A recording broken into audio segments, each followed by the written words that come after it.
Gaming news today is, well, it's good and it's bad. First, Death Stranding 2 is here, and I'm loving it, and seemingly a lot of other people are loving it as well. I'm going to give you my first impressions, and be on the lookout for a quick video later that is about sort of the biggest improvement that they made to this game that I think it could be the difference between you playing or skipping. Second, Rematch, the soccer game from the makers of Sifu, has hit 2 big milestones, but that does not mean the game's potential is under threat by issues that need to be addressed sooner than later. And third, layoffs are hitting a variety of studios and locations and Xbox, and sadly, none of this is very surprising. Now, if you're watching this later and you like these live shows, maybe you listen to them at length later like a podcast, or you make sure that you are here for the shows the minute they go live in the morning. Do all the things. Make sure that you're hitting subscribe. Make sure that you're hitting the bell button, the like button, all those things. That does support me. The other thing that really supports me is we are primarily fan-funded here, so consider clicking join. Pick Member Plus is $6 a month, and you get into a bunch of extra content and shows. You're not seeing that second half of the channel if you're not a member. Purple Platform, same deal. Use your primes, use your subs, and that does help out. So let me get into this. I'm not going to be able to record it because I've got my recording settings wrong and my computer's been acting very strange today, and I don't want to cause any issues with, the encoding and all that. So let's just hop into the first thing, which is my first impressions of Death Stranding 2. If you have not stepped into Death Stranding 2 yet, there are a handful of things that they nail in the opening that may be the difference between you playing or skipping, which is why I am glad that I gave Death Stranding 1 another shot and was able to finish it before jumping into Death Stranding 2. Because if you're like me, you may have false started with Death Stranding 1, and you may do the same with Death Stranding 2, but my early impressions are almost entirely positive. The graphics are absolutely mind-blowing. The lighting, the shadows, the open world, it's lush. It's very, very vibrant and realistic looking. The characters look phenomenal, both in the scenes as well as just when you're looking at Norman Reedus in the game. The gameplay, I think, is significantly better. Traversal in some ways has been streamlined. Again, I am playing the game on that more casual setting. If you want it to be at the more higher difficulty settings, there are very, very crazy things that can happen that will completely change your traversal and your course, like floods and earthquakes. There is a greater focus on combat, and the combat actually feels better this time around, in my opinion. I got in some very early fights, and they were reminiscent of some of the fights from the first game when you would go to sort of the dream state areas and fight against Mad Mikkel's character, and I actually think the combat in this feels like they have increased it and improved it. Story, you've got great characters once again. The voice acting, the tone, and the setting, I think, is very well done. The onboarding and the tutorial, again, you're going to look for my quick 5-minute video on this later. I think this is the single biggest improvement in the game, and I touch on a handful of things. It's not just the story and the tutorial and the pacing. They actually, I think, do a significantly better job. And again, as I said, it could be the difference between you playing or skipping Death Stranding 2, because it is a lot different when you compare it to Death Stranding 1. But those are just my thoughts. You can obviously let me know what you think in the comments below or in the chat of a live stream. And this is not the only game that's seemingly doing well and making a splash, even though this next game could be, in some trouble and need to fix some things. If you have not tried out Rematch, the soccer game from the makers of Sifu, you may be missing out on the next big thing. They recently hit a milestone of 1 million in sales. They have 3 million players, or they've hit 3 million players. That seems to be that a lot of people are actually trying the game out on Game Pass, which could be great for the devs if folks are re-engaging and even doing microtransactions. But milestones don't make or break a game. Ongoing engagement does. And currently, the game suffers from some pretty glaring issues that need to be addressed if they hope this to be a success long term. First, the desync and the lack of crossplay. There's pretty significant barriers for enjoyment when the game is behaving like it is. Seeing the ball literally go into the goal and then have it sort of teleport back out of the goal and into the hands of the goalie is not a very fun time. And the lack of crossplay is something that they are currently working on. They actually addressed this when it first launched. They were having technical issues with crossplay that need to be resolved before they implement it. And second, there are already some pretty cheesy exploits that are showing up in the game. One player was seen using headers to take the ball along the side of a wall to the point that they were then flying in the air, essentially levitating, and then they were able to score a goal rather easily, because how are you going to block that or steal that? This is the type of stuff that can quickly kill a competitive game. And that's hoping that cheaters have not started showing up. I've not really seen any reports of that, but, those scumbags show up in pretty much every game. So if you haven't checked out Rematch, and maybe you have, what's your experience been? Have you seen anything weird? Has the desync or the lack of crossplay been a bit of a damper for you? Let me know in the comments below, or you can discuss it in the live stream chat. And we also have layoffs abound. This is multiple stories of layoffs, so I'm going to try and kind of buckshot this for you. First, the Mindseye studio, Build a Rocket Boy, has been hit by layoffs in the wake of the game's terrible launch, which just makes you wonder, what did they think was going to happen? They were clearly aware that this game was in bad shape with the way that they marketed it and the way they held their preview event, and it, came out anyway. I believe this kind of falls on the leadership, as the game should have been delayed. Be sure to check out my video that talks about the truth about Mindseye, because it's a bigger story than you might think. That video is currently on the channel, so go check it out. It's called The Truth About Mindseye. But that is not the only studio dealing with layoffs. Splitgate 2 is also facing layoffs, as the founders are also foregoing paychecks while they try to get the game back on track. Now, the game has not had the greatest runway for success, with the controversy about the CEO, the remarks that he made at Summer Game Fest, and then the hat that he wore. The real issue, however, is the game is in a hyper-competitive market. I've said for a very long time that arena-style shooters like this really don't have much of a chance, and the way that they added the BR mode, the Battle Royale mode, that also seems that they're acknowledging that what I've been saying for a while is in fact accurate, but it does feel in the minds of many to sort of dilute the game's identity a little bit. Time will tell if they can get things back on track, especially with, loss of staff, and then again, the founders, the higher-ups not taking a salary. And the third round of layoffs isn't here yet, but this one is not a surprise either. Xbox is facing layoffs in the coming weeks. Pulling from Windows Central, quote, Microsoft is planning major cuts across Xbox starting next week, according to a report from Bloomberg. Reporter Jason Schreier notes that it is not clear exactly which teams are being affected, but that the cuts are expected to be substantial. Now, if this feels a little bit like deja vu, it's because this is not the first, second, or even third time in the last 2 years that Microsoft has done this. According to Windows Central, quote, this will be the fourth major round of gaming-focused layoffs at Microsoft over the last 2 years, with around 1,900 employees cut in January of 2024, mostly from Activision Blizzard King, while 3 ZeniMax Media studios were shuttered in May of 2024, with another round of Activision-focused layoffs seeing 650 more employees cut in September of 2024. So, listen, this continues to feel like one of the other major publisher layoffs, right? They acquire so many studios, they can't really shoulder the massive amount of operating costs, and restructuring and downsizing it's about as inevitable as gravity. So this is something that we all saw coming. Well, those of us that were paying attention, we knew this was going to likely be an issue. And sadly, it was sort of, cast aside as fear-mongering at the time, and here we are, more layoffs coming, and hopefully it doesn't mean studio foreclosures, but that's obviously in the cards. And so that's the news. We also have a game for your wish list and your radar, and this one is called Painkiller. Now, if this game is not on your wish list or your radar, then it should be. Painkiller lands on PC, Xbox, and PlayStation on October the 9th of 2025, and if you haven't heard their announcement, they say the following. The classic Painkiller series is back. Battle through purgatory in fast-paced co-op action, wielding infernal weapons against relentless demonic hordes. Condemned for your sins, the voice of the creator offers you a chance at redemption. Will you seize it or be lost to the darkness? Now, this fast-paced action shooter looks like it channels the intensity of Doom with the gothic feel and the themes of Witchfire. If you haven't played Witchfire, it's a really great game on Epic and Steam now. It's a rogue with really cool guns. Kind of handle like Destiny guns. Very cool game. Seems to be very similar here with the gun design, but it's got that speed and that intensity of like a Doom, like a boomer shooter. Now, I will definitely be checking this out because I love co-op. I love co-op shooters. This looks like it's definitely worth a weekend romp. So be sure to add Painkiller to your wish list and radar, as it is coming out pretty soon. October the 9th on PC, Xbox, and PlayStation. I might have said August. It's October. Sorry about that. So that's the news.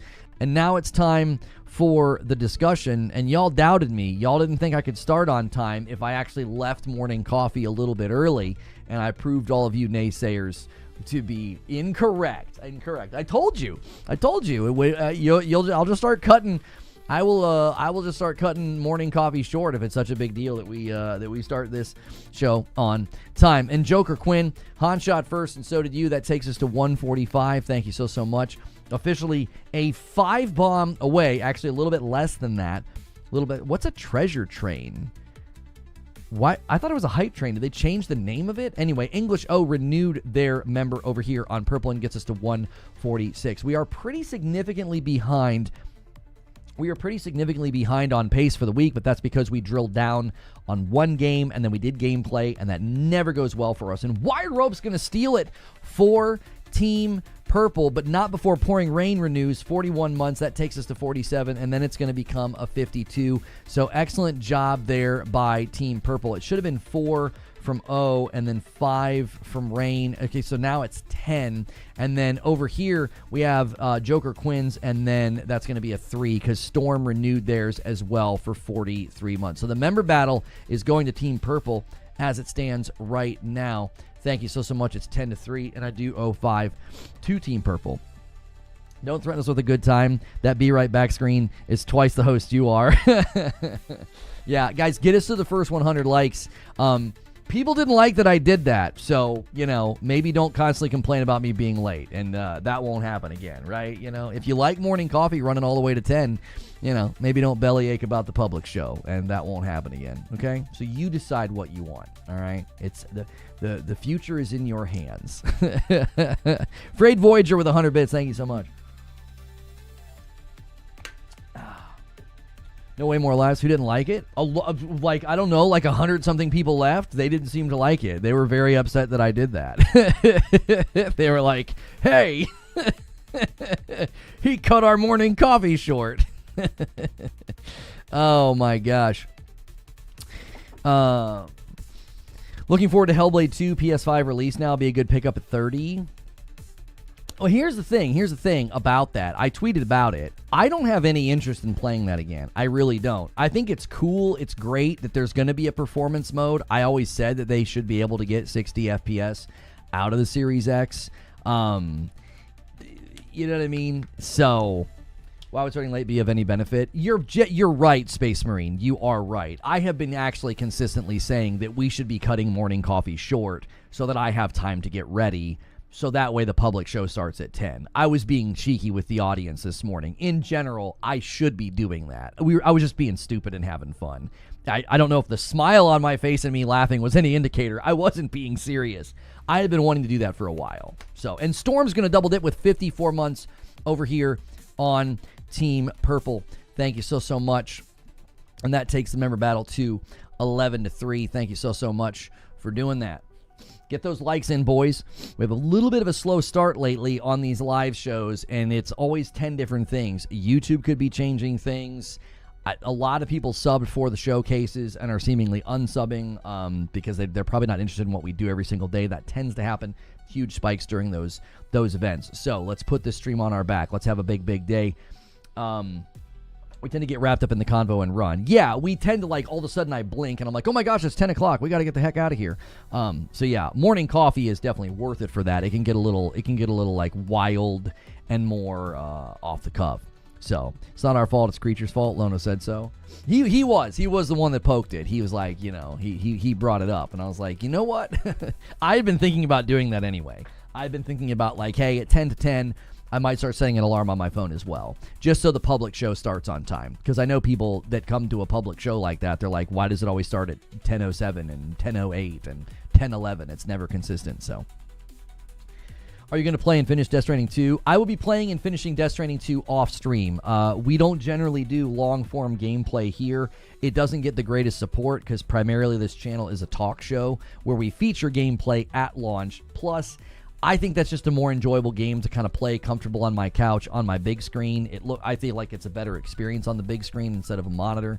Again, that's subjective to me. Everybody's a little bit different, but I prefer that, especially if you've got a nice TV. And that, I think that makes a bit of a difference as well. So yeah, I'm going to be finishing that one off stream. We don't do long form gameplay here. We never really have. Even when even when I was a Destiny content creator, that was a very difficult thing to do. When you're known for A and you start doing B, people tend to say, no thank you. And that's just the way content creation goes. Yes, I played more last night. I finished Chapter 1. I really enjoyed it. It's excellent.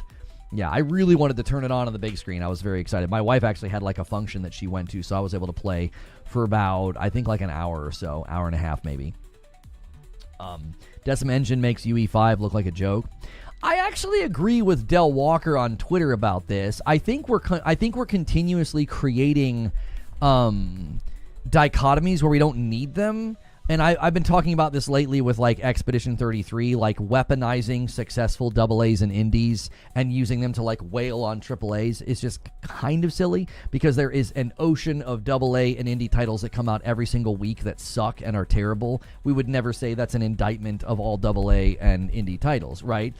Well, we've had some bad Unreal launches. We've had some bad game launches with the Unreal Engine, but we've also had some good launches with the Unreal Engine. Also, games in the earliest sort of cycle of UE5 were almost assuredly going to be weaker and not as great, right? Expedition 33 is on Unreal, yes. So I don't necessarily think we should be taking a couple of games that have been handcrafted and cooked in Decima to act like Unreal sucks, Decima's king. Now, you guys know me. I'm a Decima fanboy. I'm like, listen, let's license it out. You know what I'm saying? The gaming community would benefit from more studios using that engine because it's a great engine. It's not the be-all, end-all, but it seemingly is a great engine. Because, Del Walker was talking about, Death Stranding as if, well, it's a very barren game. There's not a lot going on. Well, that's not true. There are very lush areas that are actually quite dense with foliage. And maybe we should look at Horizon Forbidden West as an example of how you can have a high level of fidelity, a lot of NPCs, AI, enemies, and lush, dense environments. Like Decima seems to be pretty agile, but Unreal also seems to be pretty agile as well. Because from where I sit, it's like it's all a matter of using the tools well. And in the earliest stages of Unreal, yes, we had some pretty egregious, iterations of games. But there have been plenty of, Unreal 5 games. Let's see if we can get like a list of Unreal 5 games that have come out recently. Del Walker said, Black Myth Wukong. I don't think he should have included that one because that one still runs like dog water on console, in my opinion. It doesn't run well. But there are a pretty significant amount of games that are currently running in UE5 that don't have all these significant problems, and don't have all these mistakes in them. Like, we just shove it out there. Yeah, like Remnant 2. I don't think anybody had any significant complaints about Remnant's 2 performance. The recent beta with Gears. Thank you so much there, Joker Quinn. I know what Joker Quinn's doing. He's picking up the spirit of the single gifters because he's one of the kings around here. 155. We are a 20 bomb away from the next milestone. Opportunity to steal. Big opportunity to steal for anybody who wants to drop that 20 bomb, and we're going to need it. We're going to need some of those big member bombs to start dropping to get us back on pace for the week. The goal this week is not to just we unlock Friday night, and then the stretch goal would be to make Madam play Death Stranding on Friday night, which would be hysterical. I think it would be fun to watch her play. Did you check out the trailer for Blood Message? If you can you give a live reaction? I don't do that sort of thing. Like, I don't just like pull up trailers and do live reactions unless like it's something that I'm hyper interested in. I've seen it. I don't care to do that right now. We're having a conversation. 5 bomb comes in from Joker Quinn. Thank you so much. That takes us to 160. Thank you so much, sir. The issue, I think, with the Decima and the Unreal comparisons, it's kind of like comparing, if you take Expedition 33 and you compare it to the worst AAA offenders, right? You're always going to, you're stacking the deck is what you're doing. You're kind of cheating. So you can be like, look at Unreal, and then look at this AAA slop over here. Or I'm sorry, not Unreal, Expedition 33. Like, look at Expedition 33, and then look at this AAA slop over here. AAA's cooked and dead. And it's like, well, you're stacking the deck. You compare the best AAA game this year to the best AA game. Why don't you do that? Because then you'd be comparing Death Stranding 2 and Expedition 33, and they're both clearly in contention for Game of the Year, right? One really big, well-funded studio versus a smaller indie studio, right? Of course. That's the fair comparison. Give me your MVP from AA and take an MVP from AAA and compare them. Like, you would never say AAA is so much better by comparing Death Stranding 2 to some garbage slop game that crashes and burns on Steam. Like, that would be stupid. You would never make that comparison because that wouldn't be a fair comparison. You'd be like, well, of course that game's better. Whiskey Neat comes in with a renewal. It's a VIP. Come on, Team Red. Remind Purple who's boss. Oh, hang on. I forgot to add this here. It's now 10. It's 10 to 11. Sorry about that. I didn't add the 5 from Joker Quinn to the battle. There it is. It's 10 to 11. Team Red and Team Purple are almost tied.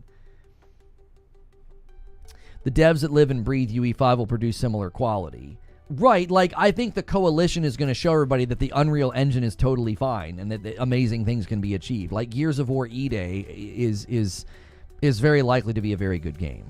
Decima versus UE5 discussion needs to account for Kojima and Guerrilla mastering a tool set that they built together. That's exactly right. Like, that's why you can't just take this and compare it to like the worst UE5 game. There are totally good UE5 games out right now. Like, as much as I did not enjoy Hellblade 2, it's a really good showcase of what you can do with UE5. It really is. And it's about to land on PlayStation at 60, which again proves that you can have a performance mode in that game, which I always said that. I'm curious if this, I believe the Series X will be getting that. I believe they said when those enhancements came that Xbox would be getting them as well. Isn't E-Day being made by People Can Fly? What? Are they helping? Gears of War E-Day developer? Oh, it looks like People Can Fly is helping. No, the Coalition is the lead development team on that as far as I know. They're co-developing with People Can Fly.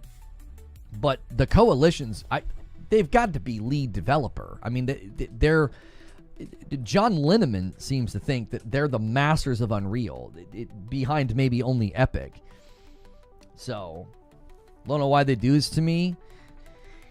Doc, you know, you and I both know what it is. You know what I'm saying? You and I both know what it is. We got ripped off, Doc. They got us. They got us to buy that Series X. You know? And now it's just sitting there. You know? I'm not buying Hellblade 2 again.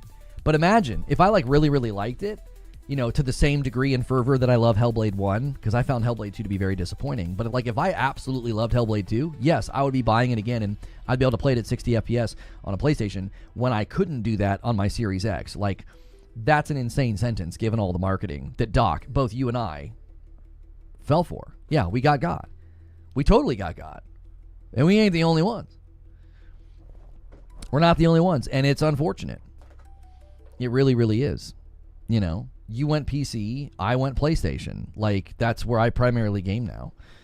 You know, you're one of the few, Doc, that knows calling me a pony doesn't make any sense because you went through the same process. You just gravitated to the PC. You know, and if I'd actually be curious, like Doctor Strange timeline analysis, Doc. Like, would you still be PC Master Race if somebody hadn't sent you that really, really nice PC? Like, would you eventually have found yourself on a Pro? I'm just, I don't know. Is there a timeline where that would have happened for you, given your propensity to 60 FPS? Would you have said, this PC's giving me too much trouble? A Pro is worth it, you know? Because you got sent a pretty beastly machine, you know, by a real kind person in your community. And so it totally makes sense why you would game there. You know what I mean? I've got a really nice rig now that I'm not gaming on, but like I got it so in the cases that I need to, I don't have to worry about all that crap, you know, bottlenecks and what have you. I think the discussion about A games, AA games, AAA games is delusional. It's all about the overall development process, game engine competence. No, exactly, Pony Juice. That's such a great name. Exactly. I think the issue primarily is It's not the tools, it's the tradesmen, always.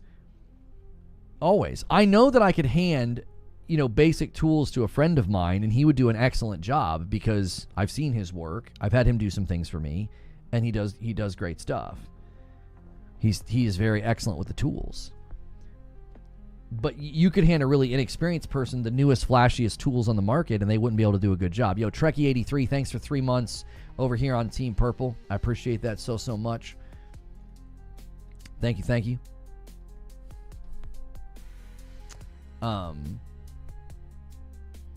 If I played on mobile, I'd be fiending for a PlayStation handheld. You don't need running shoes for a marathon, but they sure help. Coalition sounds like an evil bunch of dark devs. Yeah, the Coalition. But no, that's why I think when we look at Death Stranding 2,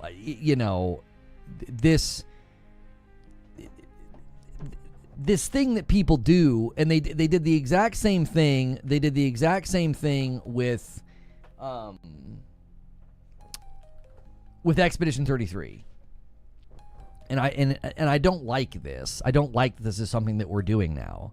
I would rather take something like Death Stranding 2 and Decima or Expedition 33, and rather than turn them into something punitive where you're like, yeah, and you like grab it like a bat and you're like, Unreal sucks, wham.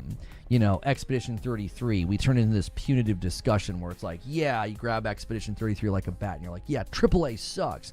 It's like, why don't we just look at them and see how can they be instructive versus making them punitive? So saying like, hey, maybe people should consider using a different engine or a different tool set and really digging in with how Kojima and Guerrilla did with Decima. You don't have to use Decima per se, but you could learn lessons from what they've achieved with Death Stranding 2.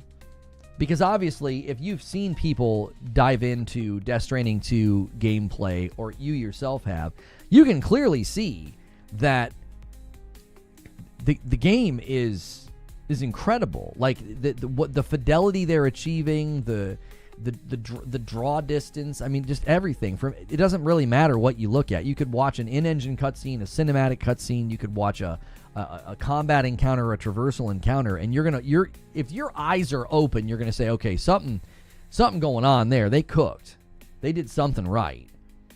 And maybe study that instead of just acting like, well, Decima's better and Unreal sucks. And it's like, but we have examples of really good Unreal games, and we have examples of really, really bad Unreal games. I think the other advantage that Decima has is, I bet you right now, I'll say this: if Decima was more commercialized, if Decima was a more commercialized engine and tons of people were using it, you'd have lots of examples of bad games in Decima. You would, because there would be developers out there that do things poorly and don't implement things well, and then you'd have a game that doesn't run well.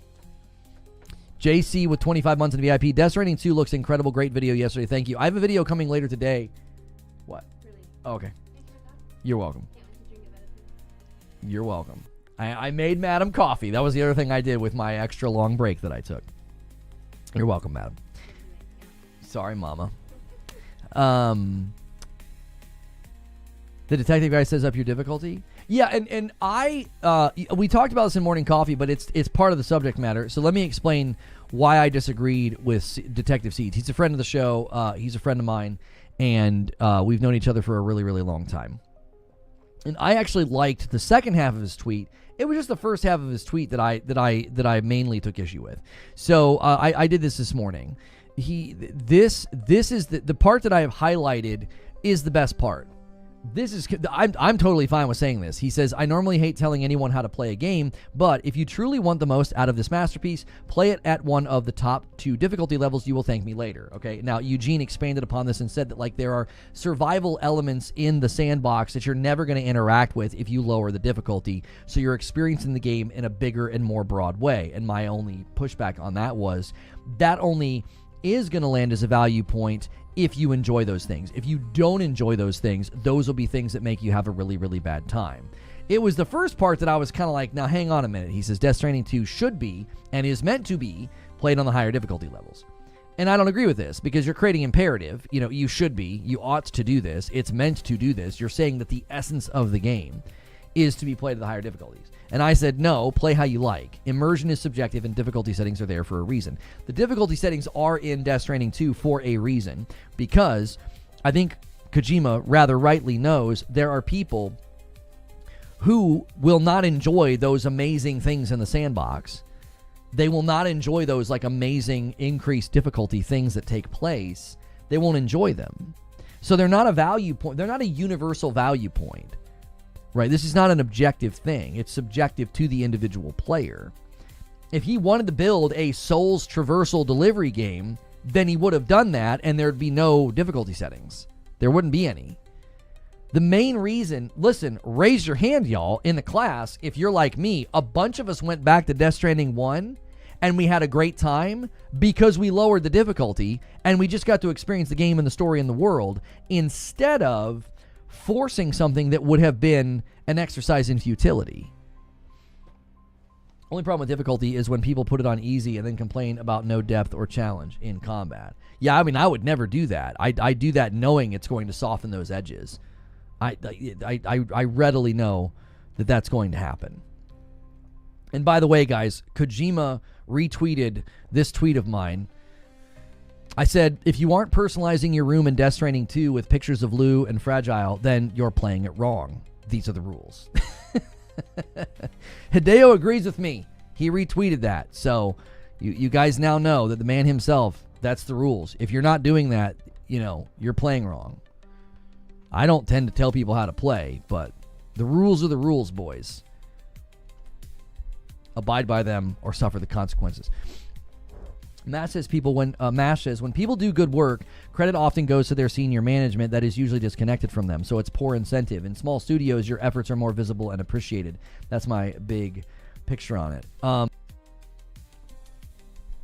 Yeah, I could see why there's almost a parasocial element of this where we feel more of a kindred connection to a small studio because they're like on Twitter and they're doing videos and their passion bleeds through quite a bit more. I mean, if you haven't watched Skill Up's breakdown of Expedition 33, it's a must watch. Ralph did amazing work. It's basically a documentary that is, I think, worth everybody's time. And we feel more of a connection and more of like a kindred spirit, like kindred connection to them. We're like, oh man, they really did this. But then you get these big giant games from these big giant studios and you're like, well, yeah, it was a good game, but you don't feel really any connection to this giant monolith of people. You know? Yeah, more grassroots. Sorry, I had to work on something at work, but to answer your question, if GTA 6 has a 60 FPS mode, I'll get a Pro. There it is, right? Yeah, you're not going to wait. You're not going to wait. Yeah, a lot of people aren't going to wait if that's the case, Doc. I really wonder if this Red Dead Redemption 2 update comes. We keep hearing about it, like it's going to get like a 60 FPS update. I can't imagine Rockstar going, we updated GTA 5 to 60. We updated Red Dead 2 to 60. Here's GTA 6 at 30. Like, I don't know. I don't know. We'll see when the final product comes out, but that's where I've landed on that one for a while. They are seemingly focusing on it. So Kojima approved, that's right. And a 20 bomb comes in from MASH, and he just set up an easy steal for anybody. We are now at 174. A single member secures the next milestone of 175. We are a little behind pace. We're a little behind pace this week. That's understandable. Anytime we dig in with gameplay, we tend to slow down on members. So celebrate your renewals. Consider gifting. Consider upgrading. We do have a standing incentive. If you upgrade to Member Plus, if enough of you do that, I have to do Mindseye Platinum. I got to go for it. Little too slow, Cardoc Ren. Mash beat you with a 5 bomb over here on YouTube, and Lord Horg with a single. So that's another 6. Getting added, and that takes this to 36. That's going to take the total to 80, which is another 20 bomb setup, but then we're going to have a single come in from Cardoc Ren. So now that 20 bomb would be an Agent of Chaos. We'll see if anybody else wants to take the bait of dropping 20 bombs. Don't let MASH have all the glory. You didn't count my renewal? I thought I did. I thought I did. JC, thanks for the renewal. Did I not count it? I thought I did. I thought I literally shouted it out and read it. D2 looks incredible. Great video yesterday. I literally read that and said that. I remember doing it. Am I blanking out here? In the year of our Lord 2026, the only place to play GTA will be the Pro. Oh, at 60. Should be 37. Oh, the member battle. Oh, I added you to the total. I didn't add you to the battle. Oh, okay. My bad. I was going to say, I'm pretty sure I added you to the overall total. I feel like I remember doing that. Platt Mindseye, gross. I would rather watch you eat steak with ketchup again. Well, that's the standing incentive. That's the standing incentive. And this Friday night, if you guys hit 500, Madam and I will stream. If you hit stretch goal, Madam has to play Death Stranding. We'll make her play the opening. It'll be hilarious. It's funny to watch her play these games. I like watching her play these games because she experiences them so much differently than the rest of us. Like, we're gamers and we play games like all day, every day, or at least, discuss them, watch them, critique them, think about them, and she just doesn't. And a 20 bomb comes in from Pathalon Phoenix.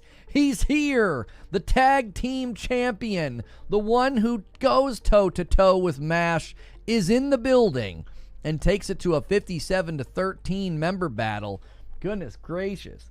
It's a knockdown, drag-out fight today, boys. That means I owe 2-0. I don't even know what I owe now. That's the hardest thing to keep track of now. I think I owe YouTube 15, I think. Yeah, 15.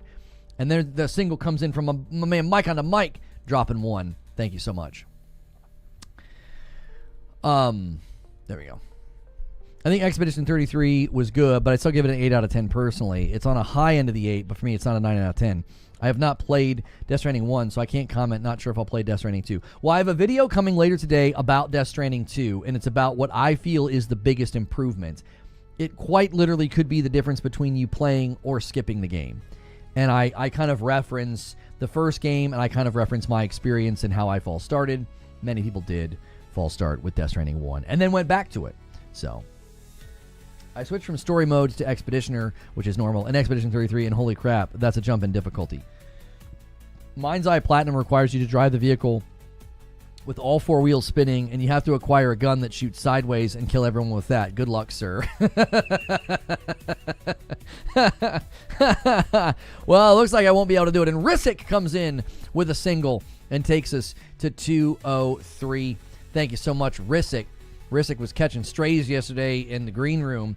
Guys, that's a great reason to upgrade your membership, bump up the Member Plus. It's $1 more, and I tell you, green room is where the magic happens. You're missing out on some of the best content, and eventually Twitch, you're not going to be able to watch green room. As soon as I hit 90 days of individual streams, we will be able to do that.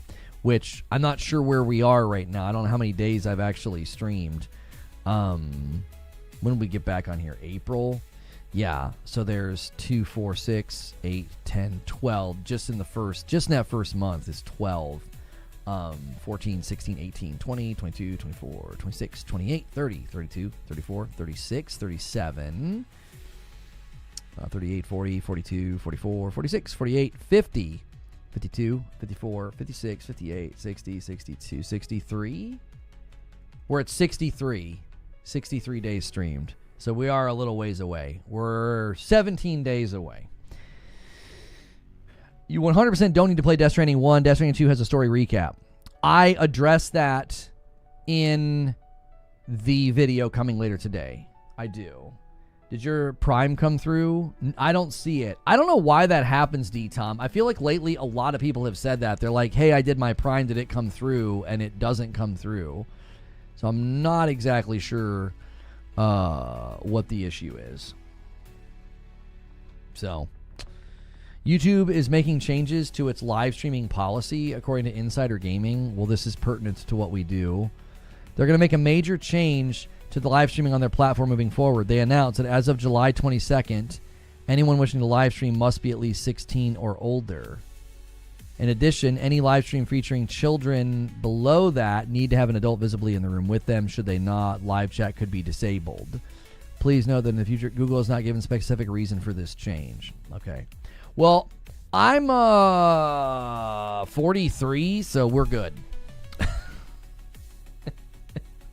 You need to refresh the page after using your Prime, somebody is saying. Not really. Final Fantasy VII Remake is far better than Expedition 33.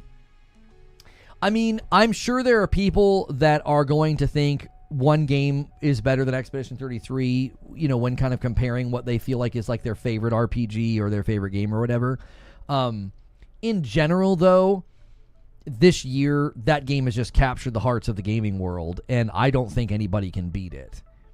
I personally don't think even Kojima, the masterpiece that he built, we can tell from the scores, I can tell from like 2 to 3 hours, I can tell, like, he built another dadgum masterpiece. I already can tell, but I'm like, I don't think he's going to be able to overtake Expedition 33. I just don't think so. For someone who hasn't played one, should I go back? There it is. D-Tom, thank you for 5 months of support on Team Purple. Guys, you've got to manually do your primes every month on Team Purple, and it supports me. We've slipped a little bit over there, and I think it's because we're literally in the week after, like, we kind of got everything going. So consider, you know, throwing your primes over there if you're paying for Amazon Prime.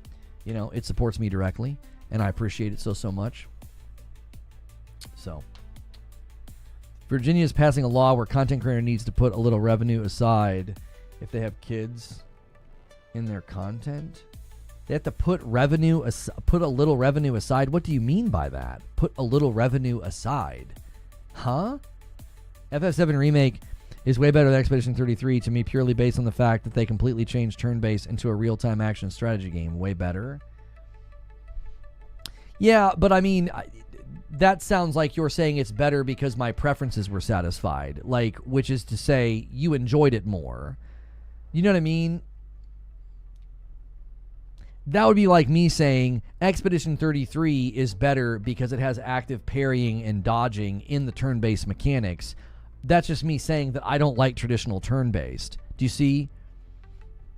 That's what I'm saying. Right. Well, when you're arguing something is better or superior, it sounds like you're saying like objectively this is better, and it's like, well, you're saying you're saying your preference, which is fine. I think knowing your preferences is half the battle. And a single comes in from Joker Quinn, another setup. This guy Joker Quinn today, he is on it. He is seizing those opportunities. We are officially a 20 bomb away from the next milestone. It's an easy steal if somebody's got the steal. Get it?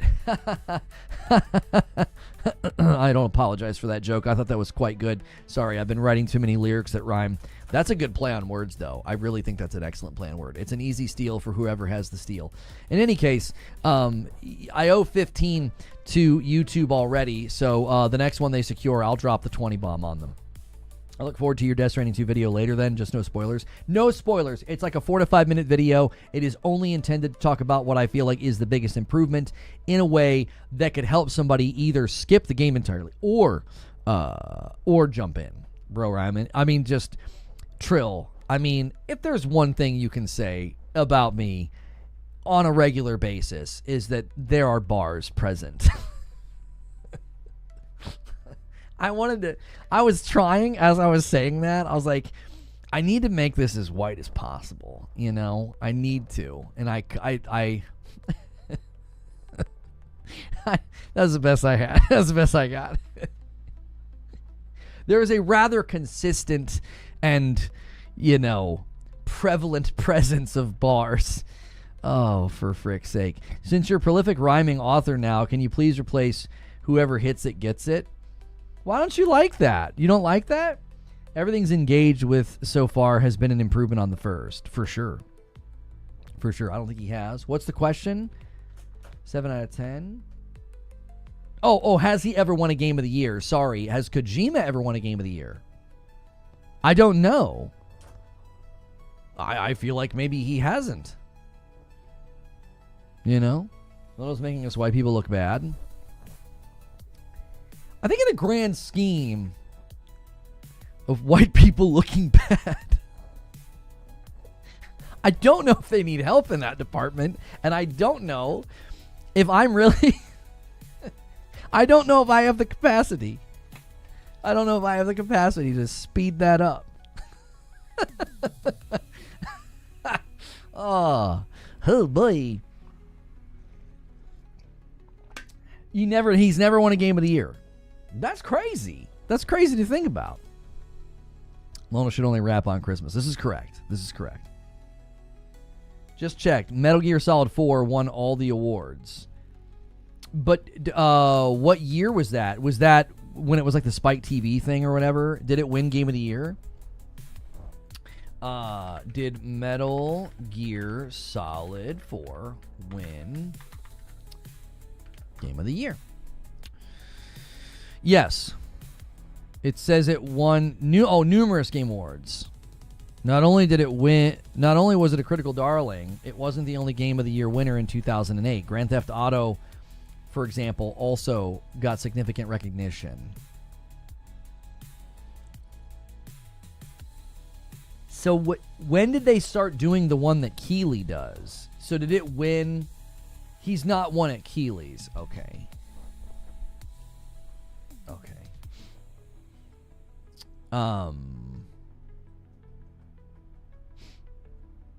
You probably should have. 2014, is that when it started, Patrick? Yeah. So I mean, there's probably your reason why. Kojima getting it this year. Oh man, I don't know. Content creators will have to set aside earnings for underage children who are featured in monetized content in Virginia. So they have to be given.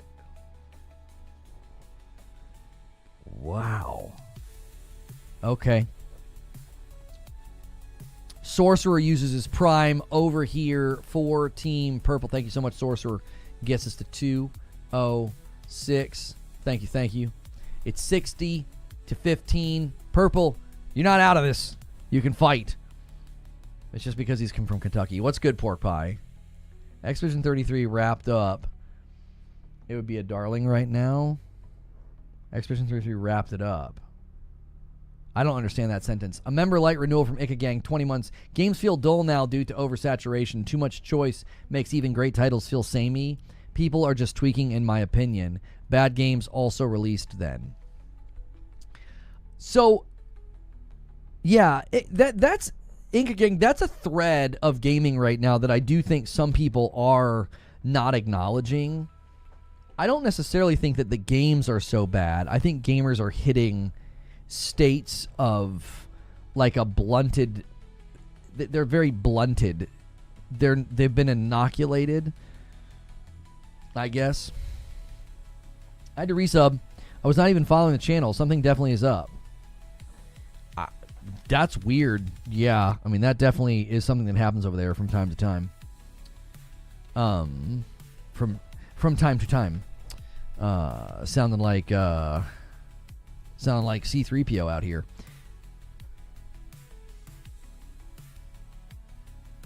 I think they mean if it was Game of the Year at the moment, it would win.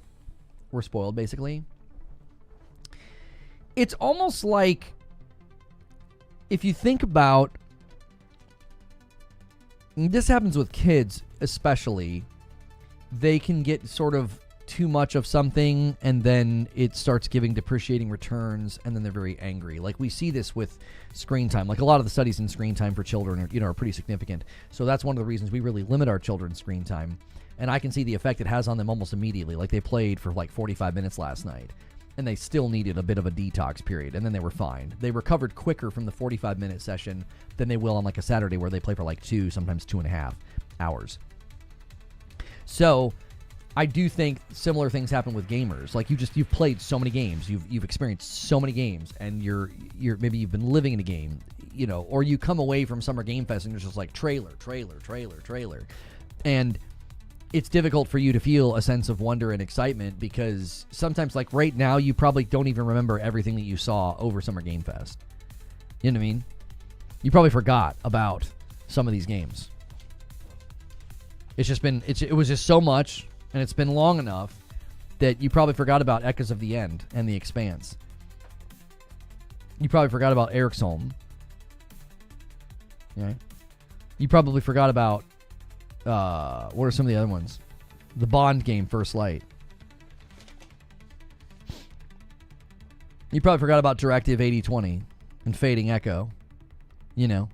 Now, some of you are going to say, oh, I didn't forget about it. But there probably are people who did. Yeah, you probably forgot about ill. So you see, it's like, and that's nothing, you're not, there's nothing wrong with you for experiencing that. You can't forget about them if they never register. Well, there's that too, but you know what I'm saying, Eugene. It's difficult to not start to feel, sort of numb. It's like they just can't like land on you as strongly. Yeah, Beast of Reincarnation. I think one of the things that helped me this year especially start enjoying games again was playing through the backlog and not feeling a pressure to like finish, which is why I played Doom before I played Expedition 33, because if I would have played Expedition 33, I would have felt this pressure to like, well, I've got to finish Expedition 33 because then I've got to finish Doom. I just sort of played them in the order that I thought was more sensible. Yeah, Chronos, yeah. Guys, make sure if you're on YouTube, quickly smash that like button. Let's try to get 200 likes before the first hour. We've kind of turned it around today. There's a good amount of people here. The Variety Gaming show has been hit or miss lately, and we're not quite sure, what the deal is. So if you provide some feedback in comments below if you're watching this later, or if you're here right now, is there a reason you're skipping shows if you are? I'm never mad at anybody for skipping shows. We would just like to know, are there particular reasons why you might be skipping shows? We used to put 3 topics in the title, and we'd have a lot of imagery on the thumb. I'm trying to tone that down a teeny bit and having a lead topic in the title instead. Is that affecting whether or not you show up? Just give us that feedback in the comments or the chat or the Discord, and let us know. You play multiple games at once. Do you really need to finish one to move on to the next? Yes, I do. Yeah, I can't do the multiple games at once thing. I cannot do it. I wonder if that's a personality thing. Like, chat, you guys obviously weigh in on this. Do you, in this, I think people do this with food. I don't do this with food. There are people that do that with food. It's like they eat this, then they eat this, then they eat this. And at Thanksgiving, they probably drive, all their friends crazy. Like, what are you doing? They'd get thrown out of the cookout, I'm assuming. I would imagine that's pretty offensive. In any case, I wonder if people treat games the same way. I can't do multiple games at once. Now, I can if I'm like playing RoboQuest or Mario Kart with Madam, and then I've got like my main game. That's different to me. That's like I've got like this sort of fun co-op party game over here, this 2-player game, but then I've got like my main game. But I'm not going to like go from Expedition 33 to Death Stranding 2 and then back to Expedition 33, and then I'm never going to do that. That'd drive me absolutely batty. You play games based on your mood. I can play multiple games at once, but stylistically, they have to be very different. You play 3 to 4 games at a time? You're playing Cyberpunk, Red Dead Redemption 2, GTA Online, and The Alters. Am I the weird one? I don't get how people play multiple single-player... Yeah, thank you, Enjoy. How do you do that? This is what it feels like to me. And you might do this with television or movies. This is what it feels like to me. It's like you get 2 or 3 episodes into a really good show, you stop watching it, and you start watching something else. I could never do that. It's like, no, we're going to go with this show until we're done with it.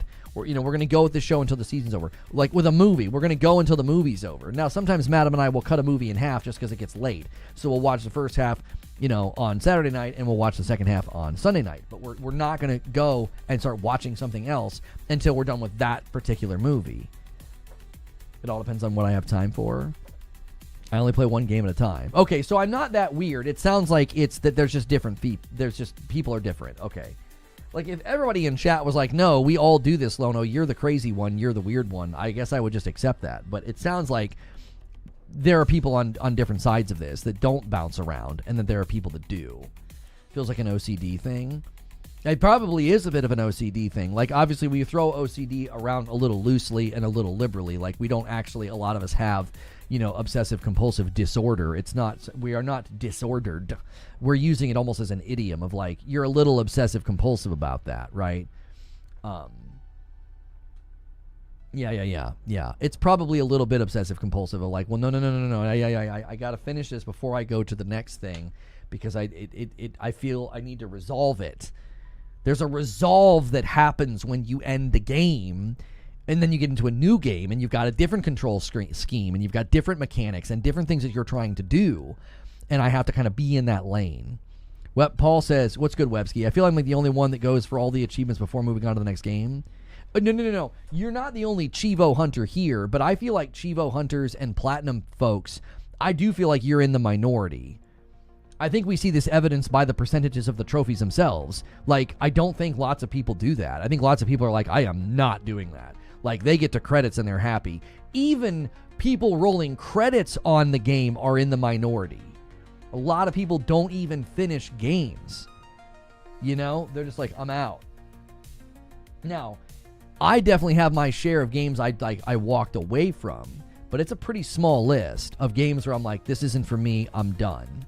Like, you know, Ender Lilies was driving me crazy with the iframes. I switched to Ender Magnolia and had a much better time, and I finished Ender Magnolia.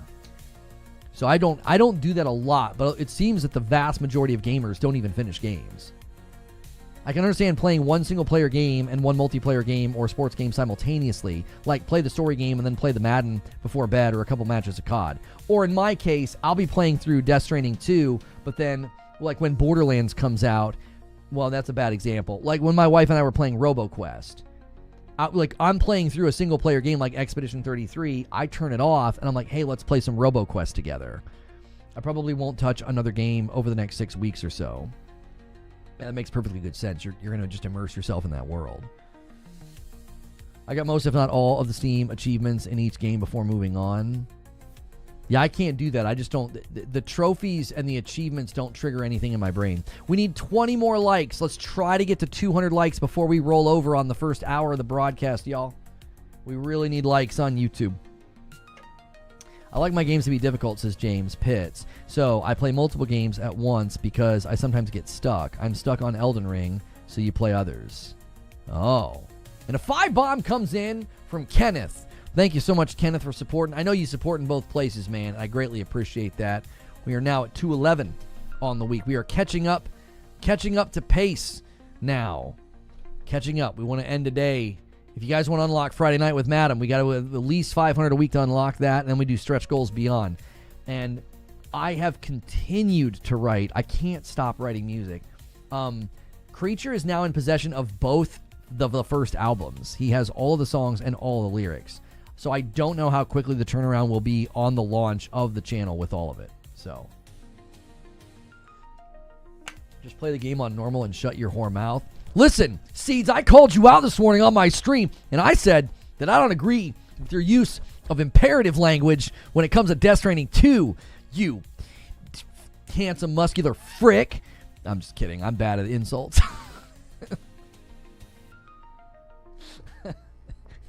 No, I got it. Look at this cheapo on a member light.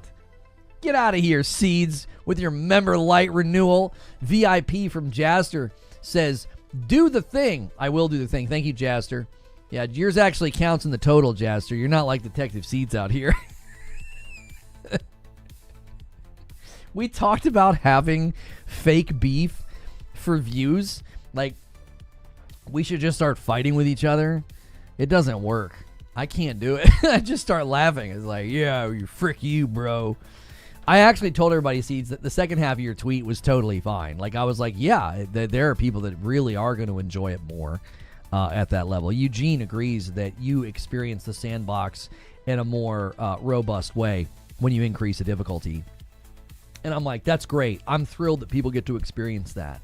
But I know it would be a huge deterrent for me having a good time. So, Mash says, I only play games once and mostly main campaign, almost never go back. Very few exceptions like Starfield specifically because a fast second run for runes because it's part of the story. Yeah, I mean, I'm kind of the same way. I don't do a lot of retread in games. I tried to do it with Elden Ring, and I absolutely false started with a couple of builds that I didn't like. Like, we tried a magic build, and I didn't like it. And we landed on a no summons build, sword and board, I was all about breaking posture. I was using square off and guard counter. And then I got to the fire giant and I said, man, frick this. I knew what the second half of the game was going to be like, and I just was like, I'm out, right? I had already beat Elden Ring. This was like my second playthrough. I also did not enjoy New Game Plus in Elden Ring. We had like a twin blade build that was busted, and I killed Radon in like 5 hits, and I was like, this is boring. And that's when we decided to do the no summons. Guys, real quick, double check that you've done a like on the video. This has been like pulling teeth lately, and I don't know why. I don't know if it's YouTube's fault. I don't know if y'all are just not doing it. I'm checking my own. I just hit like on the video, and then I'm going to refresh and make sure that it's saved. Okay, it saved my like. Okay, it's not YouTube. It's not YouTube. So that means it's y'all's fault, which means I'm now mad at you. Witcher 3 on your 5th time playthrough and all the Mass Effect. I played through Batman Arkham Knight twice. I did a 200%. I did everything I possibly could on the map, and I replayed Jedi Fallen Order twice and loved it. I played Hellblade 1, the first one, like 4 times. That's pretty much it for me. I've been wanting to do a replay of Tsushima on Lethal, set it to the black and white filter, and play through the whole thing. Listen, man, mine's stuck at 18. There it is. There we go. We hit 200 likes. What an achievement. Are you surprised the Series S isn't getting the 60 FPS upgrade? Kind of makes you wonder why they made you wait all this time for the Series X. Okay, so this is the theory about Hellblade. If you guys didn't see the announcement, Hellblade 2 is coming to PlayStation 5. It's going to have a performance mode, 60 FPS. That, I believe, is going to be, allegedly, that will be enjoyed by the Series X. This is what I think is going on. I think there was a holdover of a parity clause that they're likely no longer going to enforce, because I think now that they're moving into publisher status, I don't think they'll be able to maintain the parity clause. But this is what I think the parity clause was. If you were a first-party studio, you were not allowed to ship a game and give 60 FPS performance mode to the X and not give it to the S. I do not think they were allowed to do that, as evidenced by Redfall launched 3030, they shipped 60 later. Starfield launched 3030, they shipped 60 later. And now they're doing it with Hellblade 2. That's the best theory I can come up with as to why that was happening. I don't think that's going to happen any longer. I think they have thrown that out the window because they don't care. Like, if, let's say a big first-party game comes out, and it's got a performance mode on the PS5, and it's got PS5 Pro enhancements, it's got a performance mode on the X, and it doesn't have a performance mode on the S, that won't be shocking at all. I don't think that will be even controversial. I think they should have been doing that since the beginning, but they couldn't, because when they were closer to proximity of the marketing, that would have been an obvious breach of the promise that, well, the only difference on the Series S is that you'll play at a lower resolution. It'll be 1440. You'll get everything else. Well, they set that video to private because that's obviously and painfully not true.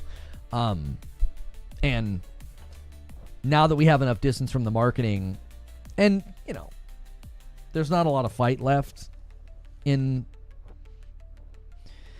the people that are super loyal to that brand. There's just not a lot of fight left in them. So I just don't think they care. I don't think they care. They've just kind of moved on from it, which I think is fine. What are you going to do? Just keep stoking the fires of frustration for forever? No, you just have to eventually say, you know, this didn't turn out the way that I had hoped. They didn't do the thing that I had hoped. And then you have to adjust either where you play or what your values are in accordance to, you know, where you're playing or where you're going to plant your flag. Some people are, you know, moving to PC. Doc Dark was in chat a little while ago. I think that's a completely legitimate response to feel like you're going to get the best of both worlds there. You'll get all the Xbox games. You get a massive Steam library. You'll get PlayStation games eventually. Some of them, not all of them. Some people are switching to PlayStation. And some people are holding loyal. Some people are holding loyal to Xbox. I don't see a reason to do that, but if you see a reason to do that, you know, you go right ahead. I tweeted about the Hellblade 2 thing. I think it's cool that they're doing that, But the combat is just such a significant step down from Hellblade 1. I just see no reason to ever play that again. You know, Hellblade 1 is still to this day one of my all-time favorite games, and you know, I could see even doing a playthrough, you know, soon. If my backlog wasn't so full, you know, I could see doing a playthrough of Hellblade 1. So, yeah. Yeah, the Hellblade thing, I would not be surprised that I would not be surprised if you see the Hellblade 2 thing probably not spark a lot of outrage.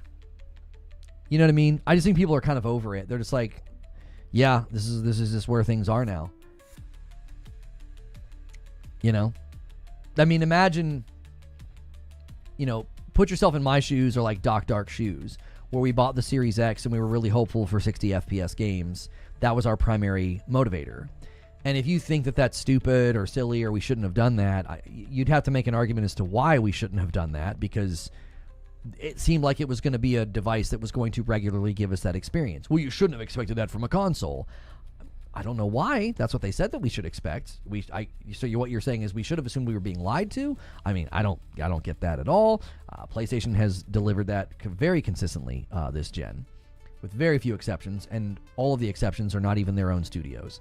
So, you know, if you put yourself in my shoes or Doc Dark's shoes, it could be pretty frustrating to be like, oh wow, Hellblade 2 came to my Series X and it was a 30 FPS game, and now it's going to PlayStation and it's going to be a 60 FPS game. You know, I think it's fair. I think it's fair to be frustrated by that. I think those are legitimate criticisms and gripes. I think consumers, you know, can and should voice their criticisms and their irritation when things don't, you know, go that well. So this is what Doc says about it. He says, Lamau, now it has a 60 FPS mode. Lamau, when's it going to drop on the PS5? Lamau, he's really laughing about this. Bro, Xbox really took on all of us that bought the Series X. I told y'all it could do it, and y'all rode Xbox D to protect them. Thank God I moved to PC, where Xbox really cares.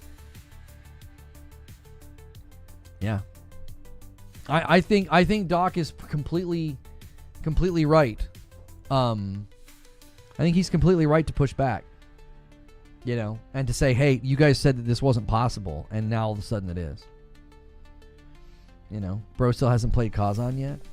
Wait, who hasn't played Kazan? Oh, me? Oh, I mean, I've played it, but obviously I stopped and went back to finish. What was I playing at the time? Death Stranding 1, I think. Yeah. Yeah, I can't do that. I never would have been proficient in Kazan if I was like bouncing between that and like Death Stranding. You know what I mean?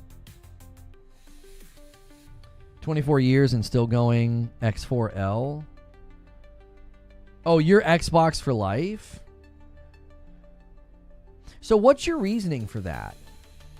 Like, why would you not go PC Game Pass? I guess would be my question. Because I would imagine the big thing that you would probably tout right now, which is the biggest flex they have, is Game Pass. Game Pass is a monster this year. It's the biggest year I believe that they've ever had. You don't want it. Okay.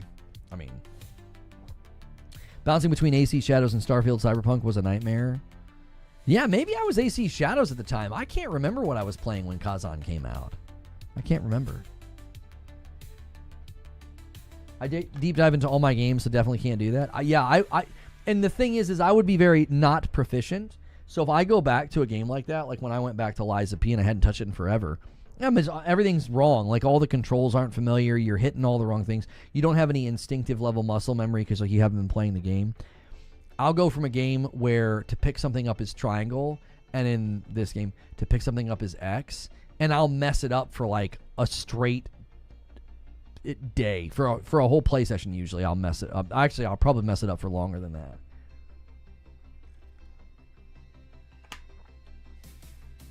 You stand with Mindseye? I'd be careful doing that. I don't even think Mindseye is standing with Mindseye. I don't really know what you're standing with. 187 is the best Bleed Green member ever. I actually believe he's a fan of the hardware, and it's super sad what Microsoft is doing to people like him and MASH.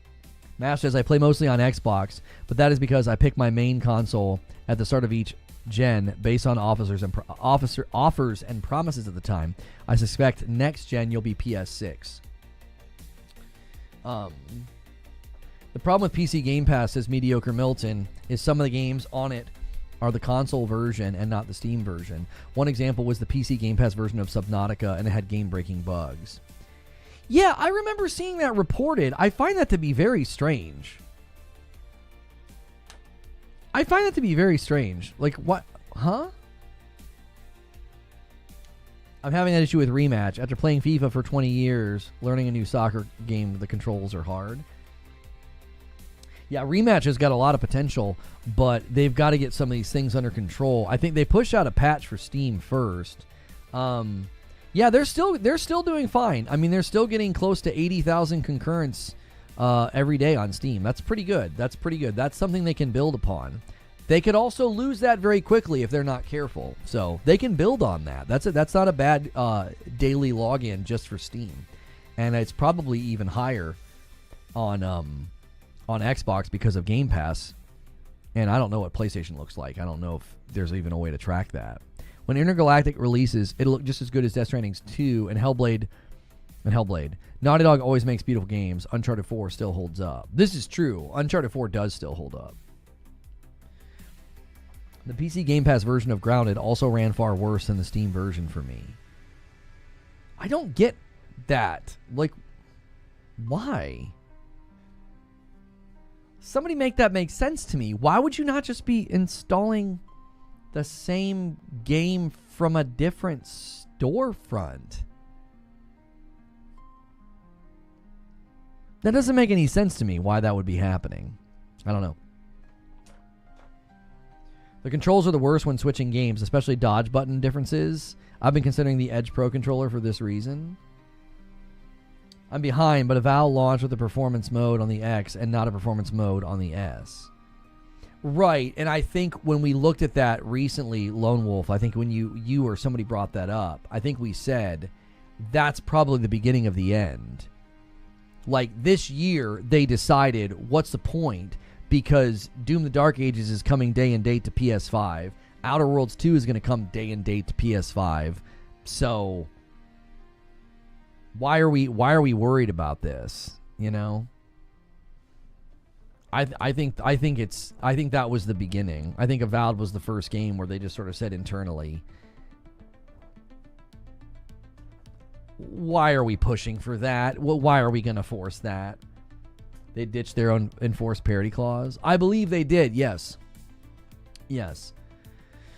We had a theory for a long time that if you were releasing a first-party game, like a first-party studio, you were not allowed to give something to the Series X and not give it to the S. Zubair says, do the console and PC Game Pass versions need to be the same? Oh, I don't know.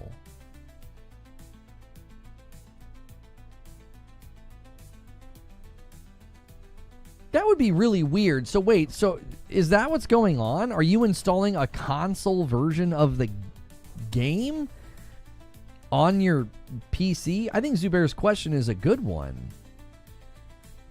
What in the world? Why would there be a difference is the main question.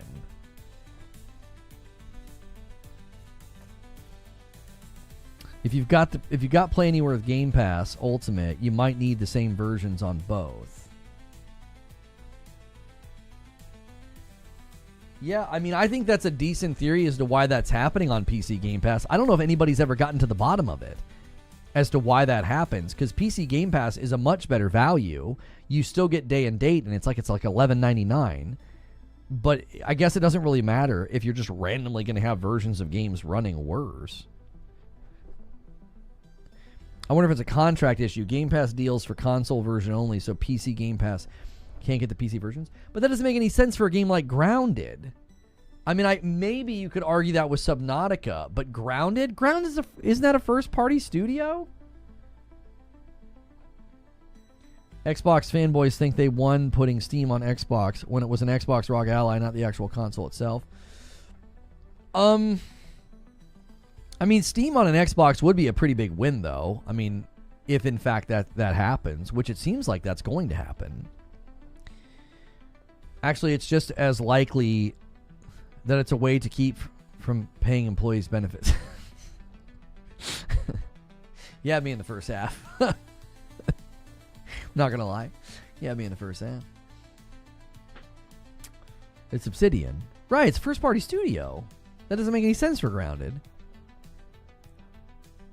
It was an early access game, too. So what in the world? Why wouldn't you... I am genuinely confused how that's been an actual... not just problem, but a repeated problem. That you, and it's not been widespread, so it's only been a handful of games, so we don't need to make a mountain out of a molehill here, but yeah. I don't see how it can happen. Xbox ROG's already $900. The new Xbox has got to be more expensive. Every PC game on Game Pass still gives you all the PC options. They're not a one-to-one version. Yeah, that sentence doesn't make any sense to me. It seems like you're disagreeing with yourself in the sentence that you wrote. Hellblade 2 60 FPS is not on the S. That doesn't even feel like a victory lap worth taking. You know what I mean? It's like when I tell my kid, don't do that, you're going to get hurt. Don't do that, you're going to get hurt. Hey, don't do that, you're going to get boom, they get hurt. It's like,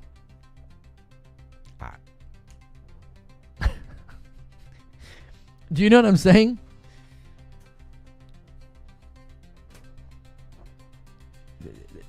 We've been, the dialogue on the Series S is just like, I don't even care to take a victory lap on that. It's like, okay, yeah, I mean, we all kind of knew that this was one of the main problems with a lot of this stuff. And there's a whole nother topic there. Like, let's be less concerned, I guess, with the past and think about the future. If now we have pretty good evidence that even a first-party studio had to make sacrifices with their launch of their game on the Series S, my concern then for the future is, what about all the games that are in the pipeline right now? What about Fable? What about State of Decay 3? What about Perfect Dark? What about Everwild? Do you see where my mind is going? It's like we have pretty significant evidence now with Redfall, with Starfield, and now with Hellblade 2 that the Series S is a factor here. Like, it's having an effect on development. It's having an effect on the actual product that ships. So who's to say that shadow is not still looming large over many projects, not just those projects? Just curious about the game Ghost of Tsushima movie, since there's parts of the game where you can do stuff in no particular order. Oh yeah, I'm not sure how they'll do that. You know, non-linear storytelling is not something that's like new to movies and new to like directors and writers. I think they'll be able to handle it just fine. Grounded is essentially doing early access. Yeah, Grounded 2 is. Yeah, they're doing it again. Yeah, the Xbox preview program is what they call it. I would love it for more games to leverage stuff like that. I like that Xbox is doing that. PlayStation could easily do something like that as well. Jake says it 100% is, and that's why Xbox want to get this new gen of hardware out in a hurry. Ghost of Tsushima movie and anime? That's the first I've heard about an anime for Ghost of Tsushima. It was my understanding there was a movie, and they got the guy that directed John Wick 4 for it. But that was about the extent of what I had seen. Metanoia Black, thank you so much for 3 months and using your Prime over here on Purple. Guys, remember, Primes have to be done manually every month, so always check them. Even if you watch on YouTube, instead, you can definitely support the channel if you're paying for Amazon Prime. Check your member renewals as well. We are at 213. I owe YouTube 15 members. The anime is based on Legends. Oh, it is. I don't remember hearing about that. It's foggy in my mind. Like, maybe I did hear about it, and maybe I didn't pay much attention to it. When it comes to, like, the TV shows and the movies and stuff, we hear about them so early. Sometimes I don't get my hopes up about it because, like, it's just so far away that it could get canceled. Does that make sense? Like, sometimes I'm just like, I think maybe it doesn't take root in my brain because I'm like, yeah, that could get canceled. Coming in 2027, yeah, I mean, it's just so far away.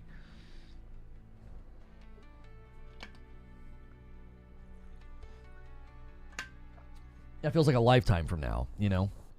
We've got to get all the way through the rest of this year and 2026, and then it's, you know, it's not like it's going to land in January. So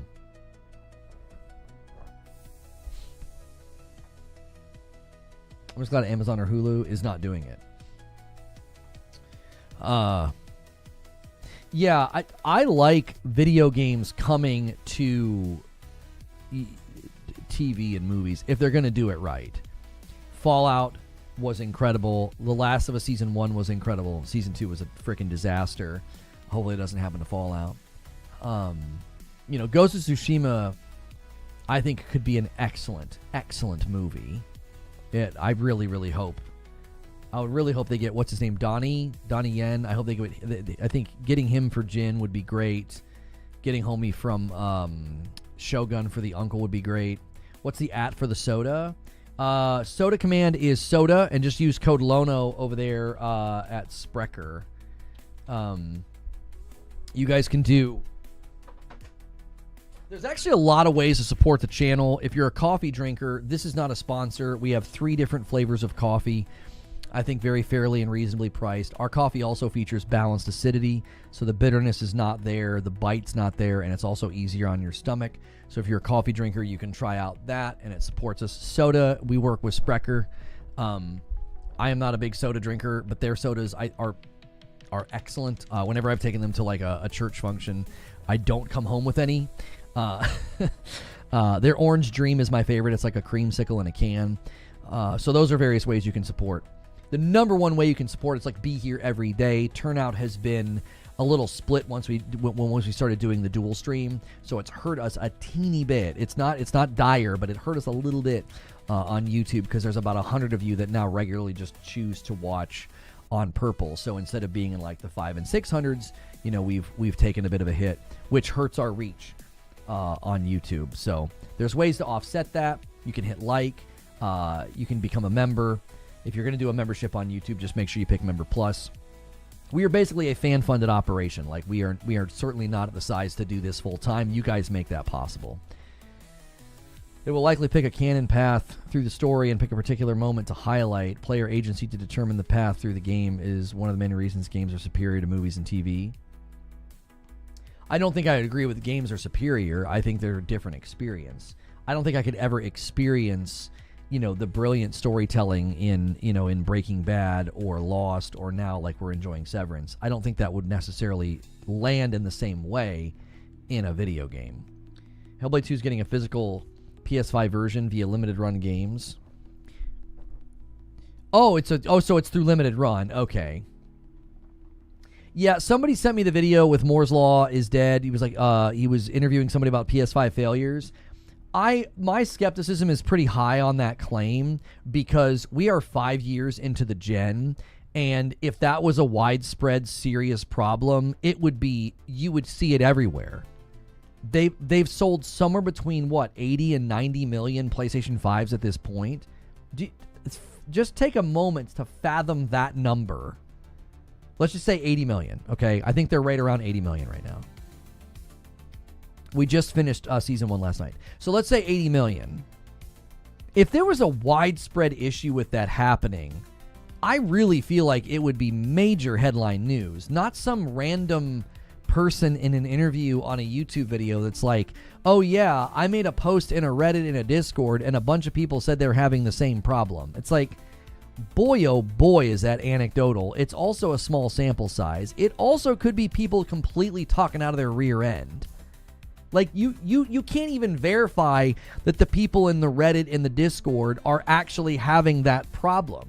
The thing could be overloaded with dust.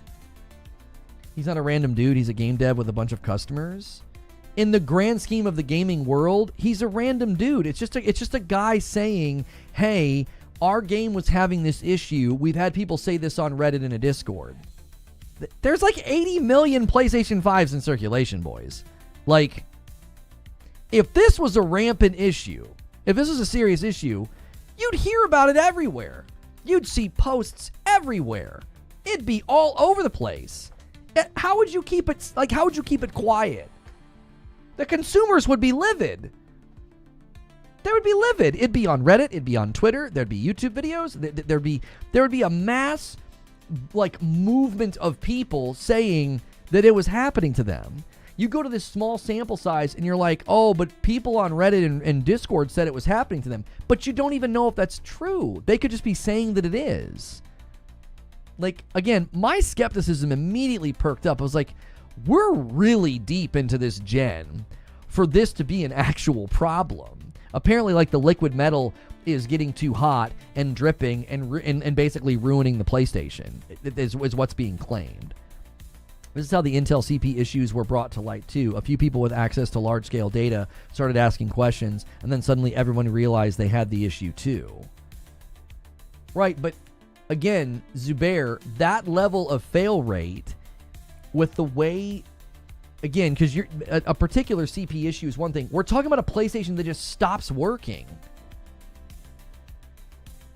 We're talking about it just stops working. I feel like that'd be everywhere.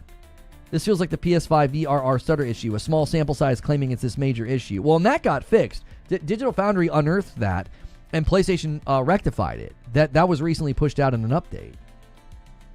This vertical PS5 myth debunked by a PlayStation expert. Yeah, I mean, the vertical thing was, I feel like that was debunked a while ago. Yeah, the whole, if you make it stand vertical or whatever, this will happen. It's intermittent based on the game and the specific load. It's all a function of where on the sock the liquid metal has left bare. What's good, Omar? To me, again, when you have that many PlayStation 5s in circulation, we're not talking about a glitch or a bug. We're talking about the PlayStation stops working. If it was a widespread issue, if it was a serious issue, I feel like you would see it talked about everywhere. Consumers would be furious. We're not talking about a game crash. We're talking about the device. It's what? They'd be all over social media and Reddit saying, my PlayStation stopped working. I mean, the Red Ring of Death happened before we were in an environment where stuff like this could sort of go viral. Sock, not sock. No, I'm not saying SOC. Get over it. You know what I'm saying. I'm not doing that. I'm not going to say ARM. I'm going to say ARM. You know what I mean? I'm going to say ROG Ally. I'm not going to say ROG. What the frick are we even doing here? It's sock. Telling you my brother's girlfriend's stepdad's uncle had the problem. I agree, if it was widespread, we would know about it by now. I'm not saying it's not happening. I'm saying I don't think this is a widespread issue because you would hear about it everywhere. My impression was that it's the CPU that's at the top of the sock when it's vertical. So if you've never played games that peg the CPU, you might never experience it. Okay, but we've got CPU heavy games, do we not? Dragon's Dogma 2 is pretty popular. If this was an issue, people here would be saying right now that it's happened to them. Yeah, I mean, how many Dragon's Dogma 2 lifetime sales? Where are we with that one? 3.7 million.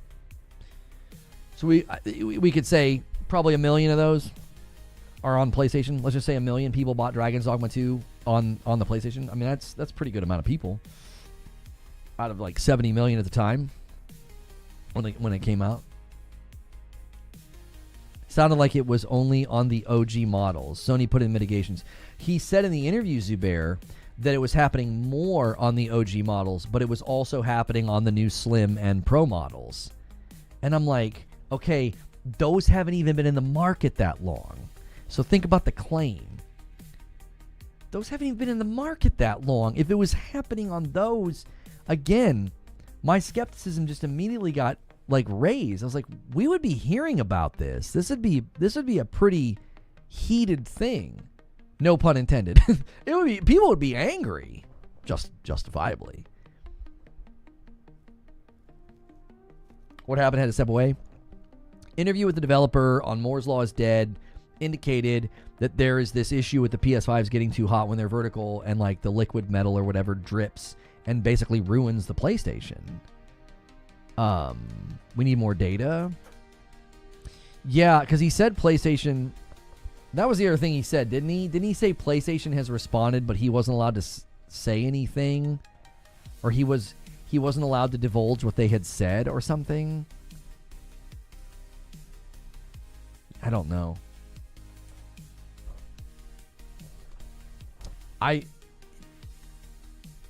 Hey, somebody ordered some soda. Thank you so much for doing that. Hang on. I talked to a roofing guy. I can't I'm so old. Jiminy frickin' Christmas.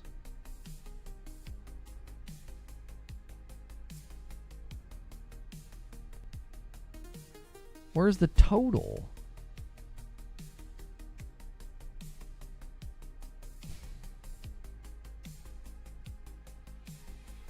What is this? I talked to a roofing guy.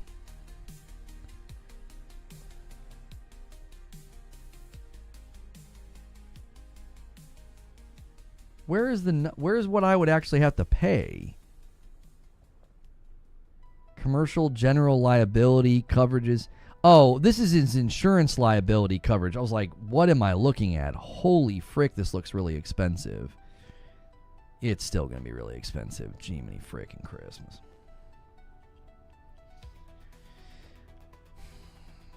He's saying that we need 6 of these 750 box style louver vents in the roof, like around you guys were asking about what do they call, the eaves? They're not properly vented. He found that out. There's some nail pops that need to be fixed. He's going to add these vented things for ventilation around. Oh, no, I read that wrong. The vented softs around the eaves. 6 750 box style louver vents on the roof. So we need 6 more of those. He's like, you don't have enough. Cut openings for existing vents to allow them to breathe. Yeah, because there's the vents don't even seem to be properly installed. It's like $2,000. Good golly. I was hoping it would be about half that.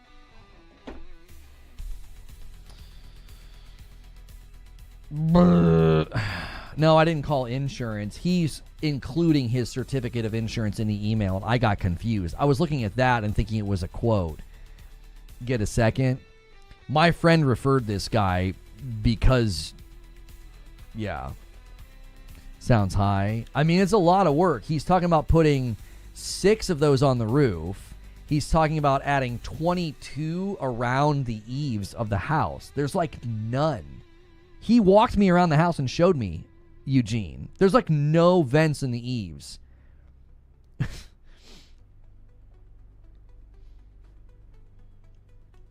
So basically, he said it was one of the hottest attics he ever stuck his head into. He said it was one of the hottest attics he ever stuck his head into. He was like, I've never stuck my head in an attic that hot. I was like, I know. I cannot cool the house because of it.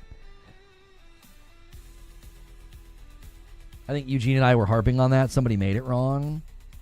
Yeah, he was showing me. His English wasn't fantastic, but I could totally understand what he was saying. He's like, you're supposed to have these every 6 feet. He was like, your front of the house doesn't even have any of them. It'll pay for itself. I just...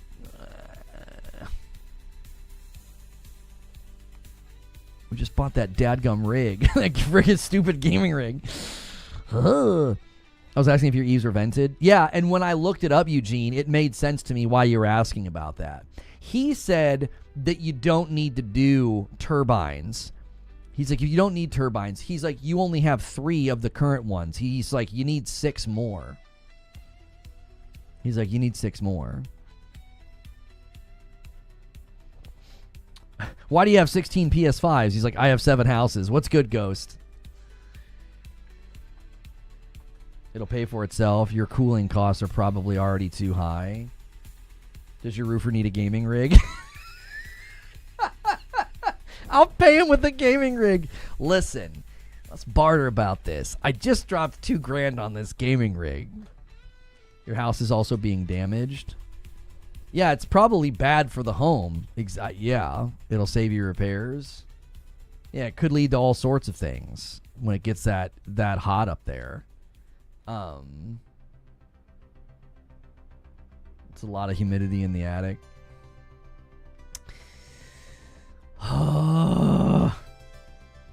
We just haven't been able to get in front of the freaking taxes. Taxes were brutal. I can't get in front of it.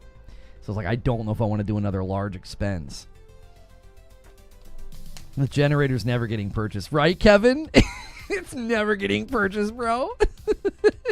It's never getting purchased. The other day we lost power, and I was like, this is exactly what I wanted. It can totally ruin, you know. Lona, your wife is hot. Get your roof fixed. Demins. Can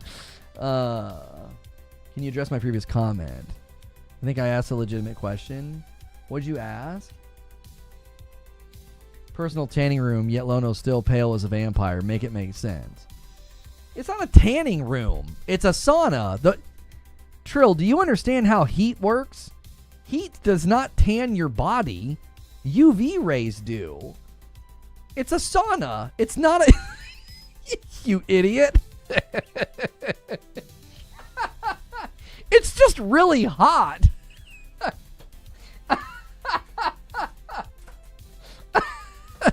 There's no window. It's an attic. What do you mean? No, there's no window. That would be the first thing to rectify. Yeah, I just got open glass into my attic. I wonder why it's so hot up here. No wonder it's hot up here. It's a greenhouse. A frickin' window. Holy mackerel. Just open your attic windows. Duh. Ugh. You're probably getting those nail pops because it's too hot. Things to not trust Trill with. Heat, thermodynamics, driving. Jiminy Christmas. Sideshow Bob, thank you so much for 2 months over here on Purple. Yeah, I'm not trying to dump the woes of home ownership on chat, but they were involved the other day. We were trying to figure out, what should I do? My AC runs all day long. I've got a floor unit in my living room. I've got a window unit in my bathroom, just trying to flow cool air into the center of the house because that's where the thermostat is. And the thermostat is below, like, the drop down to the attic. And I've got, like, a thermal cover in the attic. That's why we're getting a new AC unit put in because my mom is hot in their room upstairs. Have you thought about moving to Canada? No. We've got windows on our attics up here. Yeah, you're far enough from the equator to get away from that, I would imagine. You can't do that down here, yo. Like, that would be terrible. You would turn your dadgum in the summertime. You would be turning your attic into a greenhouse. It would just be the sunlight coming in would be insane. We don't have any shade either. It would be bonkers hot. Equator. I mean, it's said both ways, isn't it? I've always said it equator, I think. Anyways, Stone Spire gifts a member, and he gets his 10 away from the next milestone. Thank you, sir. Yeah, we were trying to figure it out as a stream. We were like, what could I do to fix this? And someone was like, you're going to have to get a roofer. It sounds like your roof and your house is just not properly getting the heat out. Fix the attic, you'll likely not have to run it 24/7.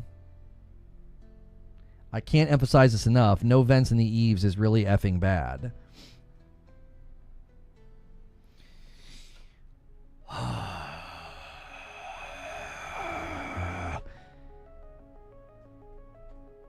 I say roof.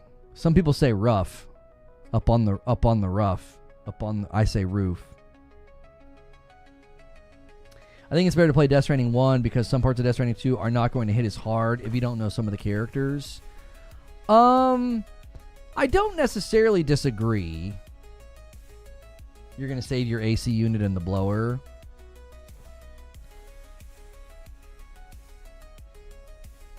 Rough is wrong. We have to draw a line.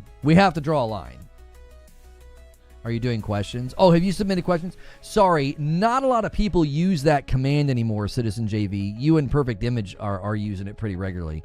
Perfect Image says, since Xbox just fired off devs, people still want Xbox to buy WB Studios. A little bit broken, but not lost in translation there. I get what you're saying. Right, like they're getting ready to lay a bunch of people off, and they want them to buy WB. Yeah, I kind of agree with you. That doesn't make much sense. Citizen JV says, are you having the same experiences with Death Stranding 2 from the first one, or are the experiences different? I don't quite know what you mean. I mean, it's a very, very sequel, but it is so much better than the first. Looks better, plays better, feels better. I mean, I've got a video coming later today about what I argue is the biggest improvement that they made. Your attic literally has to breathe and keep the temperature of the exterior so that it doesn't sweat and mold and sweat and freeze. Well, thankfully, I don't see any evidence of mold when I look up there. It actually stays very dry, which the insulation is probably helping with that because there is insulation all over the ground. He said you could probably have somebody come in and put another layer down on top that would help. But yeah. Lono told the inspectors to swipe the credit card. No, the inspectors checked the roof in the attic. They went and did their spot check with flashlights. They said there's no sign of water damage or anything because the roof was brand new when we bought the house. So that's probably helping. It's getting 200 degrees in there. Nothing can survive. That heat could also cause a fire. Certainly. Why would an attic sweat? Where would the moisture come from? Come from the air. It would come from the air, homie. When it rains and it's really humid out, there's moisture in the air.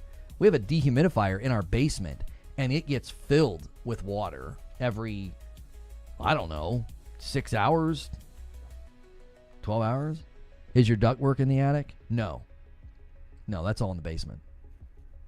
There's literally nothing up there but wood and insulation and an attic fan and then bricks for the chimney. That's it. And we don't use the chimney. So, yeah. The ductwork would certainly be creating moisture because you'd have the ducts getting cooler than the temperature in the room. Could you do financing? No, he's like a guy. He's like a roofing company, and he's not going to do financing.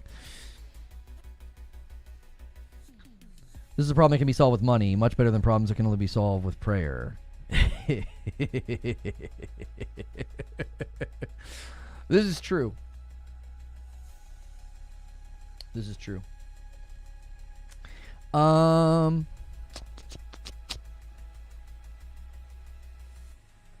Obviously, the heat wave this week is magnifying the problem, but it certainly is, needing to be addressed. Why would you be keeping ducks in your roof? They should be in a pool. Mash, come on. That's terrible. Started Death Stranding 2 last night, just coming off Death Stranding 1, and it was epic. I recently played Death Stranding 1, and I agree with you, Russell. I actually liked having a bit of buffer between, though.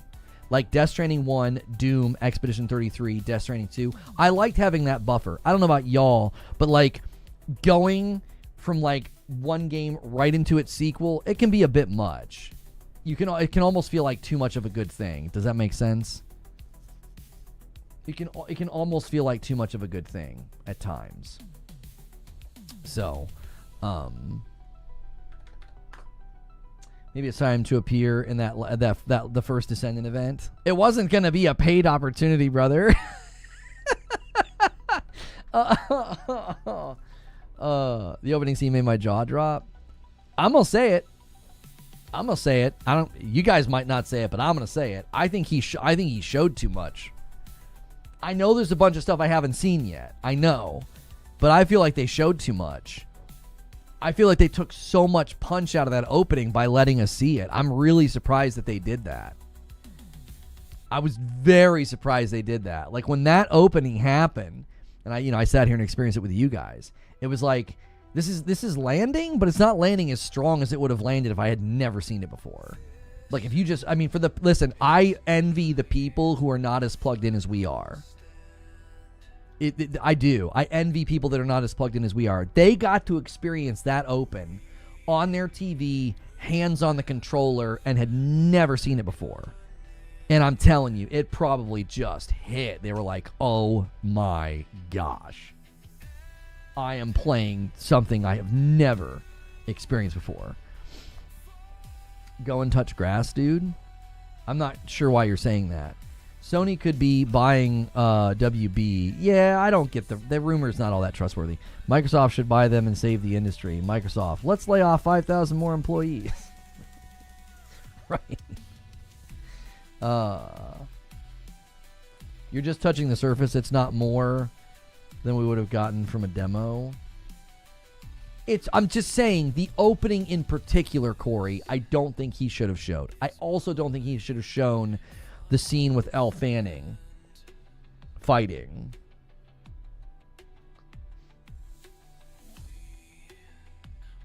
Eugene says, no question, not even close for me. The song kicked in this moment is hilarious to me, but it's so good. Just this happy little beat while you're walking with a backpack full of crap, trying not to fall over. What the F am I playing? It's good. It's good. It is. I think Death Stranding 2 is going to be one of the most awarded games this year. I think it's going to be one of the most awarded games this year. I do. I think that there's just no question. I think it's going to be right up there with Expedition 33. I think it and Expedition 33 are just they're going to be in contention for all of the awards, you know.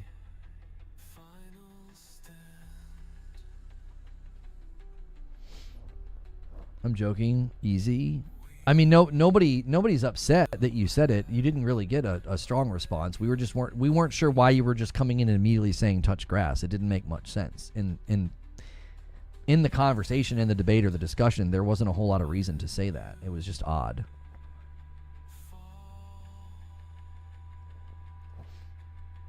Raindrops falling on my head was a nice touch. Yeah, I thought that was very clever. It was very clever. Yeah. 49 months from Liquid. That's a lot of months. Speaking of Expedition 33, finished up the Platinum last night. Dude, congratulations, man. Thanks for maintaining that support with the channel as well, taking us to 216 on the total.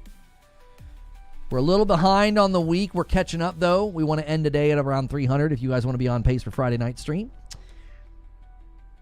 It's going to be a slug out between Expedition 33 and Death Stranding 2. Oh, I believe that. Yes, I believe that. Mm-hmm. Yep. It's like, that's it.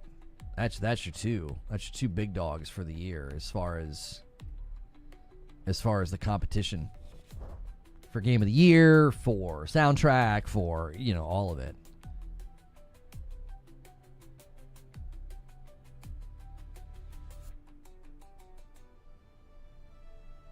There's something in that section you didn't see that I did. You can reject her request. Yeah, I didn't do any of the investigative dialogue. I just was happy to just keep going. Just go on to the next thing, Thinking of getting Death Stranding. If I enjoy it, I'll get the second one. Yeah, I mean, I have a Death Stranding in 2025 video that that I think might even help you like get into it. So like I did that with Returnal, and then we also did that with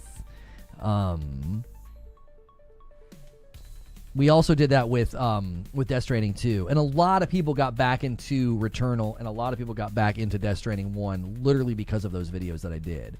So you could certainly check them out. They're on the website. They're on the YouTube channel right now.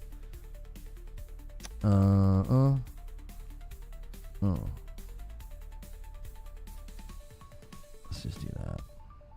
Okay. I like Returnal, but it's hard. Yeah, it certainly is not a walk in the park, especially once you get further in the game. Citizen JV submits a question. What should I expect if I were to play Death Stranding 1 because I haven't played it before? Expect a lengthy onboarding process. Expect a lot of cutscenes. Expect it to feel mysterious and strange and kind of confusing for a while. It's like a 4 to 5 hour onboarding process. For some people, they don't even really feel like the game opens up for the first 10 hours. I talk about that in a video that's coming later today about what I feel like is the biggest improvement in Death Stranding 2. So, why is Returnal not loved? Huh? Who says it's not loved? What do you mean? I feel like Returnal is loved. It's maybe not loved enough, but what is this? No.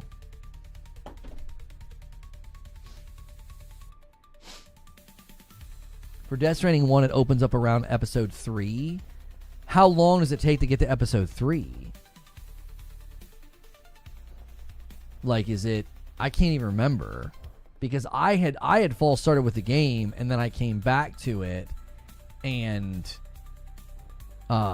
when I came back to it, I had that as a unique advantage.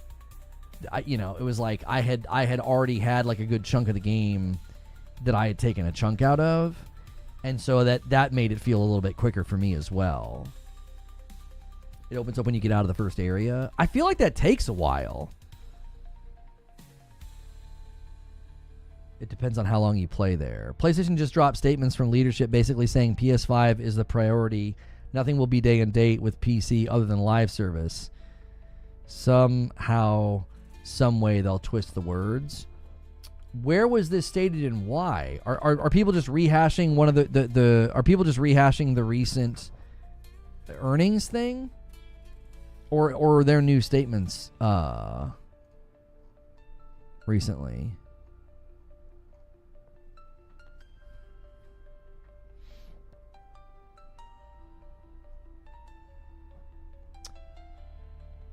Remember when these guys all said the Series S was going to be awesome?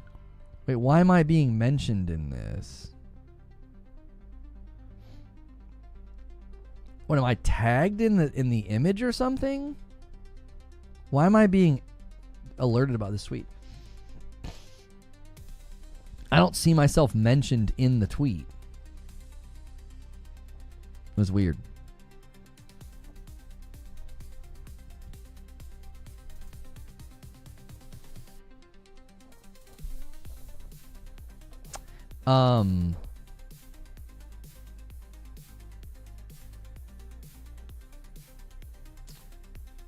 Check out a YouTuber called Lady of Lore. Her 3-part lore video on Death Stranding 1 is incredible and well put together to make it make sense.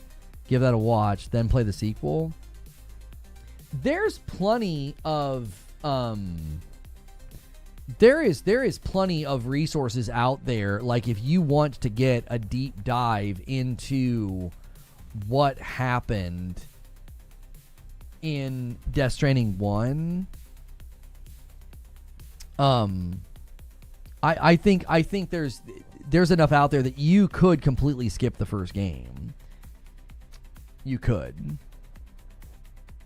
Like, I'm not advocating skipping the first game. I'm just saying I think that you could. And again, I think my video later today might even compel you to do that. You might be like, yeah, I'm just going to jump into Death Stranding 2. You'll have to decide whether or not the biggest improvement that I argue for is enough to get you in. If you guys haven't hit like yet, do me a favor and hit the like button on YouTube. Try to get us to 300 likes, guys. Thanks so much for everybody who has already done that.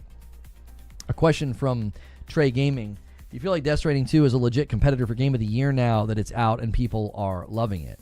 Oh, for sure. In my mind, it's the clear second position game right now. I think Expedition 33 is in the lead position. I think Kojima just took second place. Now, that doesn't mean he doesn't win and they automatically do win. That's just how I see it. So, I think he made a masterpiece. I think it's in contention. I don't think it's going to be enough to win, though, given where Expedition 33 currently is.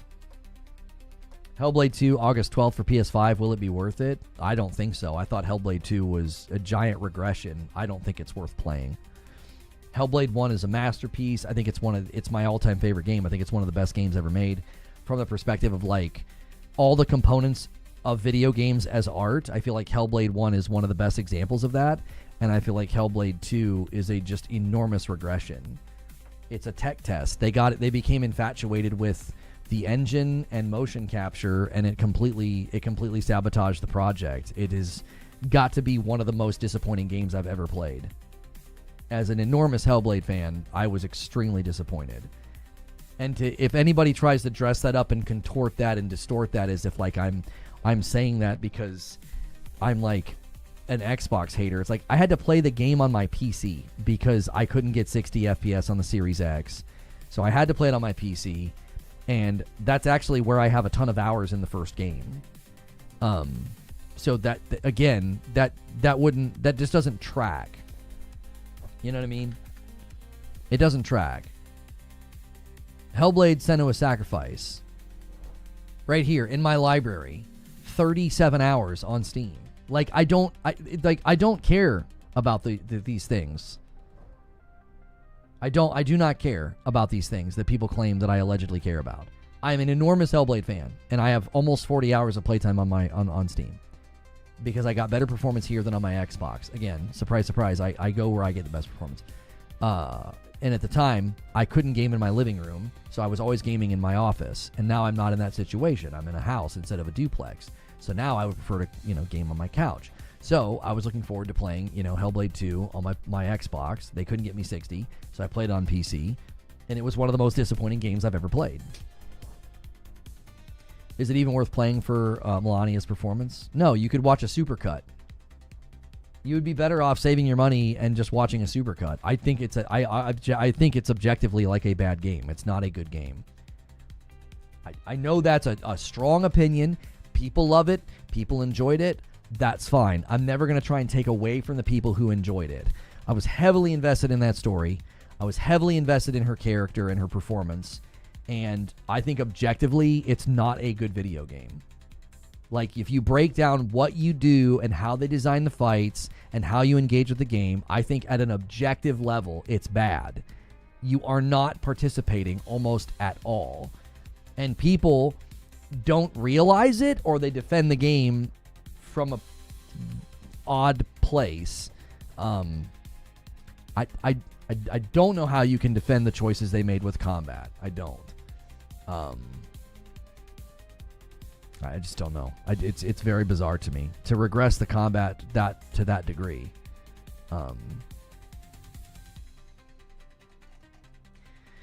Shinobi reporting here. PlayStation reiterates it won't release first-party games on PlayStation Plus on day one, adding a 5 or 4 day one independent games per year and first-party games after 12 to 18 months is working really well for us, says Sony. Oh, okay. It's an interview with Totillo about why they're still not doing day and date on Plus. Got it.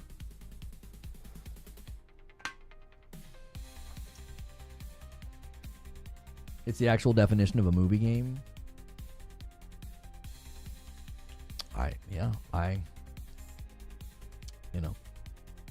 Listen, if that's upsetting for people and they don't like that I'm saying that, I'm not going to apologize for my opinion. Like, you have strong opinions about stuff. Everybody has strong opinions about stuff. And Hellblade is like a super important game to me, like at an emotional level, at a psychological level. Like, it was a very important game for me, and it meant a lot to me every time I played it.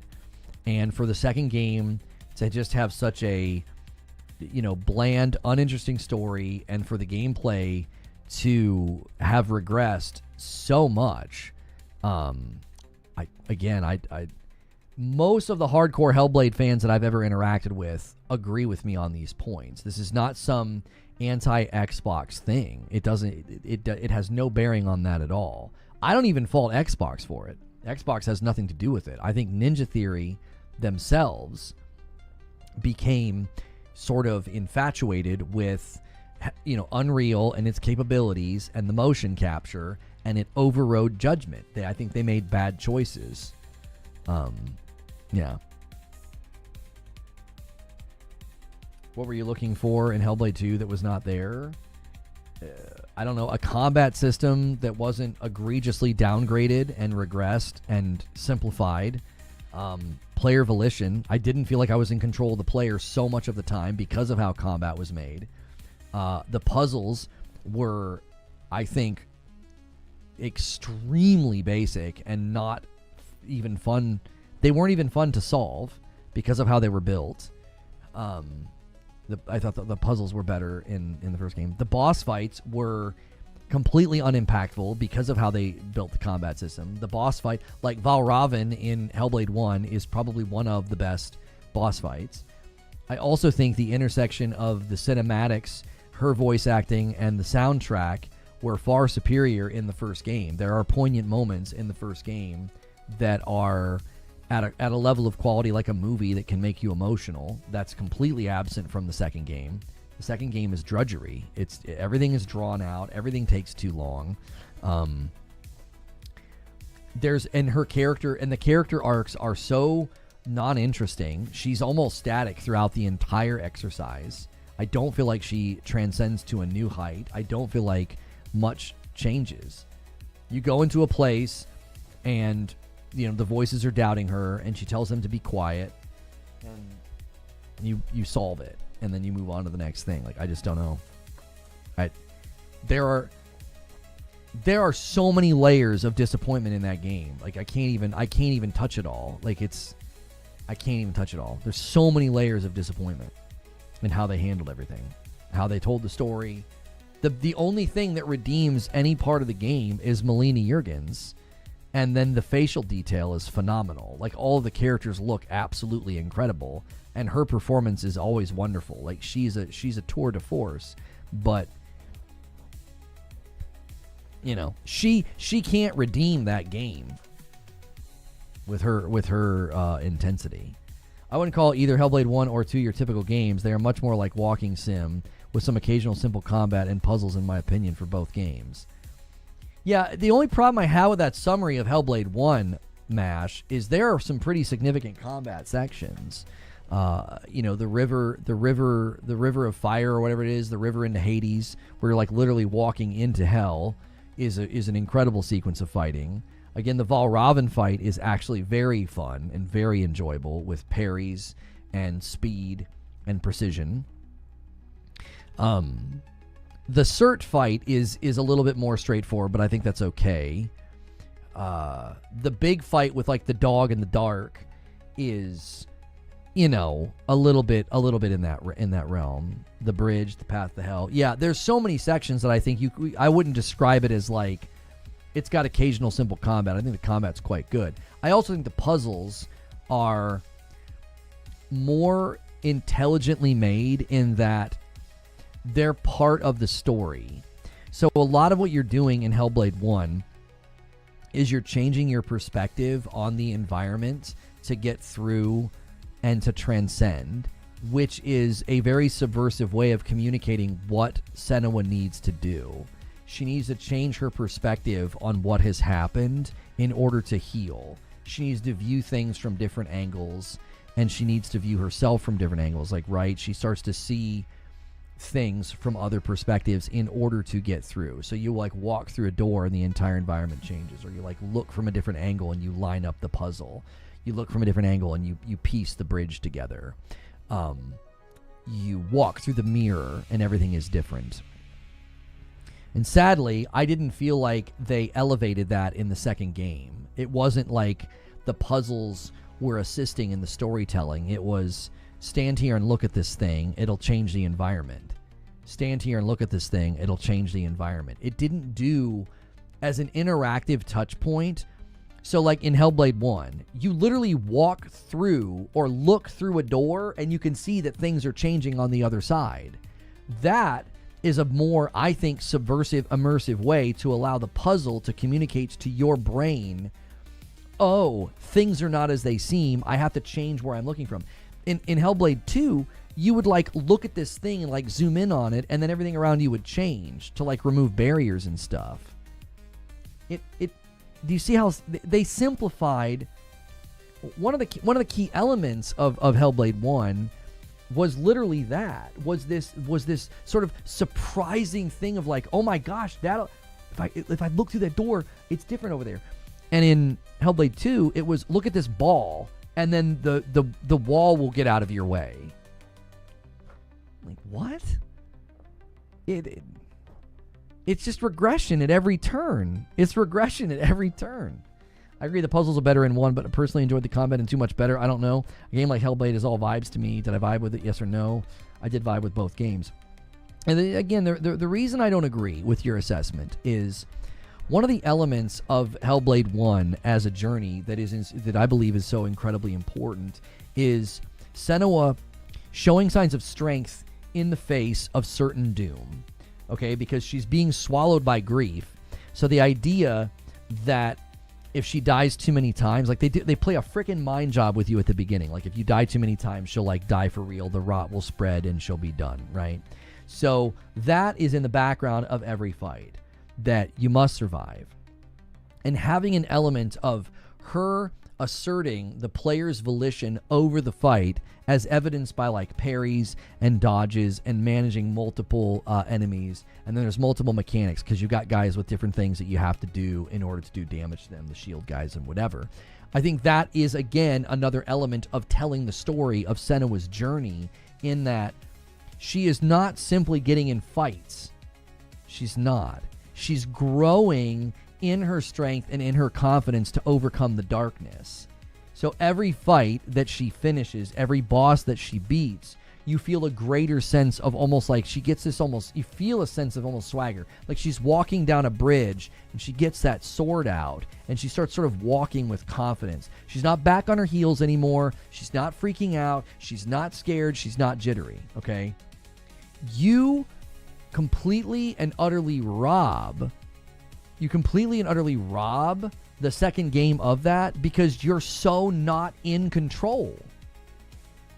You're not in control. You're triggering motion captured little videos. So there isn't this moment to moment fluidity and player volition where, oh, there's multiple targets. I'm going to approach this fight in this way. And half the time they want to introduce a new enemy. He just like tackles you from the side or hits you from the side or grabs you from the side. They completely disrupt what made the first game so good by regressing everything down into far simpler puzzles and a far simpler combat system. It's basically QT. It's basically a quick time event in disguise. And so when you dilute everything down, all of those shades of color to like add punch to the story, they're just not there. And then when you add on top of that the fact that the story is so less interesting. It's not an assessment to claim one better than the other. It's just a factual accounting of my feelings. You have a different perspective. No, right. I'm not trying to convince you that you shouldn't have enjoyed it. I'm simply saying they took so much of this, and for whatever reason, they decided to simplify it and dilute it. And maybe they were in discussions about this, and they thought that's really going to allow the player to not consider so much of their combat decisions and so much of their deduction skills. They'll just be able to get immersed in the world and the mocap and the graphics, and they'll feel like they're really there. But what they did, in my opinion, is they untethered me from the game so significantly that I felt so non-participatory that all those things broke, and I was like, I'm not a part of this. You pushed so hard to take me out of the equation. Maybe, again, if I try to view it in the best light, they did all that so that I could get far more immersed in what's happening. But what they actually did was the opposite. It's like you almost kicked me out of the game. It's like, yeah, you get out of here. Your choices and your thoughts and what you want to do, they don't really matter now. You just have to make sure and hit the right button at the right time. And then you just have to make sure and look at this thing and hit a button, and like the puzzle moves the wall out of your way. Like, you untethered me from the game. Like, my participation just was so severely diminished that by the end I was just like, I'm just along for the ride at this point. You talk about a movie game. It was a movie game. That was the grand irony in the entire discussion, is all of the pejoratives and complaints and criticisms about movie games on one platform. And it's like, this is the most movie game of any movie game I've ever played. It was so non-participatory. I think both Hellblade 1 and 2, I would recommend people play if they are on PS Plus or Game Pass service. If you have that, I wouldn't buy either, maybe on like an 80% discount. I think Hellblade 1's a masterpiece. I don't agree with that at all. Did the sequel score low? What were the reviews? Well, the reviews, people liked it. People liked it. They liked Hellblade 1. It got good scores from the users. I've never taken that away from it. It also,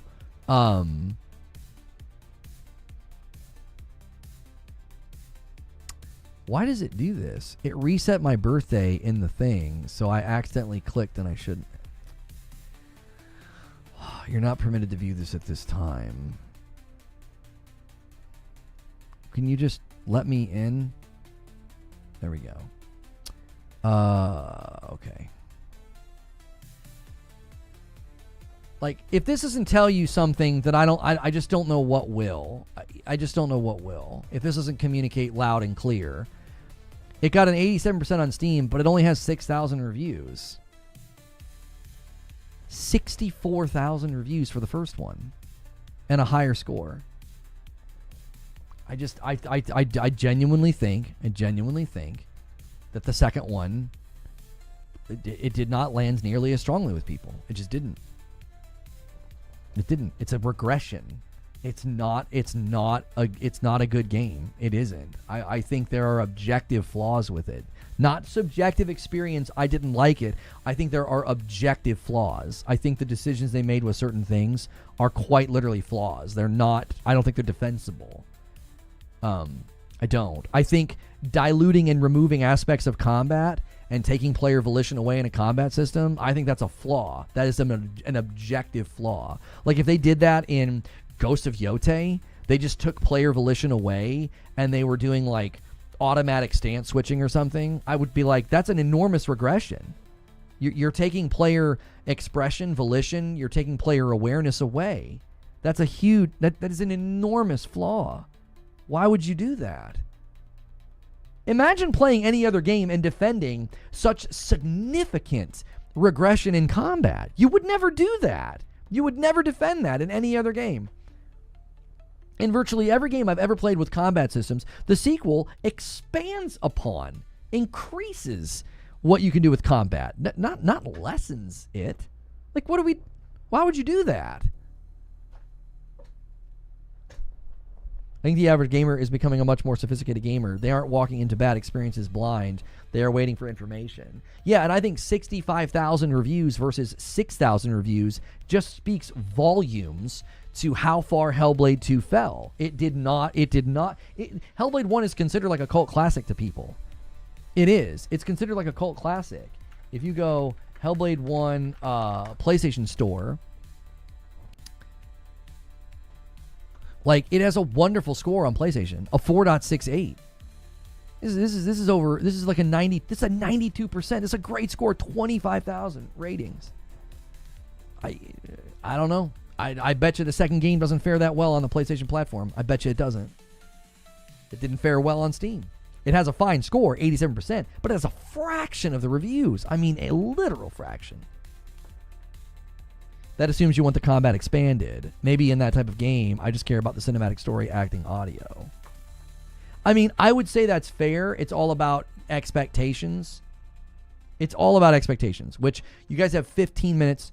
You guys have 15 minutes, and we're gonna change gears. So if you want to get to the next milestone or get to the next thing, because we're 9 away from the next milestone, you get a little bit of time. Check your primes.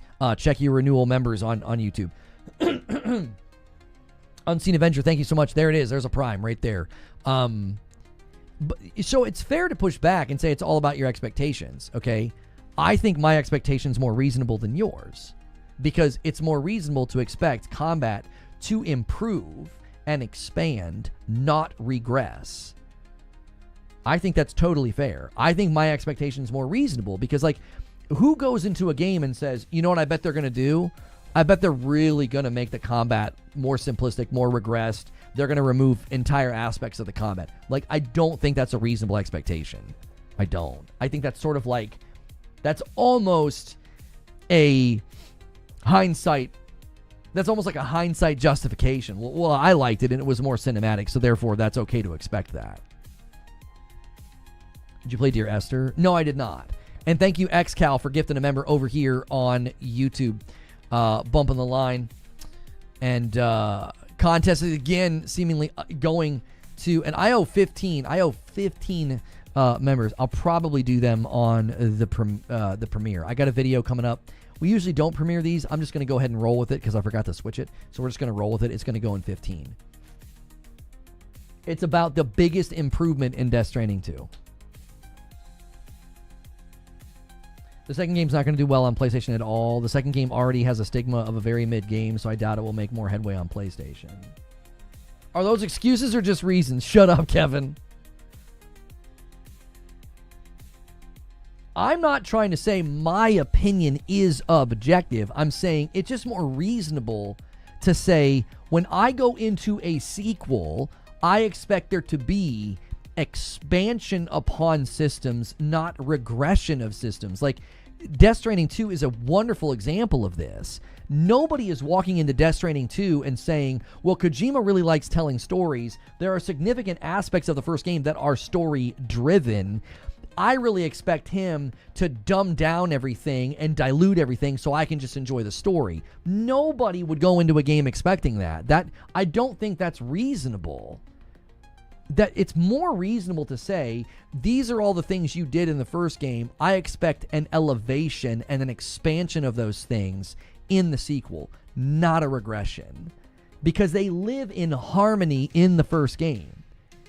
The storytelling, the cinematics, the voice acting, the immersive nature, how they studied how to make it feel like you were experiencing psychosis, and the combat, and the puzzles, they all work in harmony. There was no reason to disrupt that balance. I see no impetus to say, well, let's dumb down these things so that these things can be elevated. No, that's what makes the first game such a triumph, is it is a harmonious coexistence of all of these shades, of all of these systems. And in the second game, you're like, well, we want to really mute these instruments in the song so that these instruments come in louder. And what you end up doing is it ends up being dissonant. And it's like, no, you completely destroyed what made the first game such a dadgum triumph. It's this rare, just diamond in the rough, this random game out of nowhere from a small studio who had this really cool idea, and it's a brilliant, just absolutely masterpiece. And then you go into the second game and you overemphasize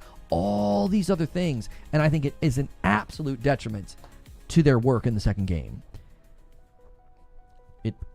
And obviously I'm very passionate about this because I just absolutely love the first game. So anybody that tries to interpret what I'm doing right now as just like, well, he's a fanboy and he doesn't like Xbox, it's like, no. You wouldn't get into this level of minutia and this level of analysis of a game if you didn't care about it and didn't think about it and didn't really sort of reflect on what on earth did you guys do here? Why did you do these things? I don't think Hellblade 2 will do well at all. There's been enough negative view. Yeah, I mean, you just said that. It's cutting corners and called artistic decision. I just listened to your attic situation, roofer by trade. Sounds like the roofer you had is on the right track. And frankly, the price is within reason given where my company would be. We price high mid, but good warranties. Dadgummit.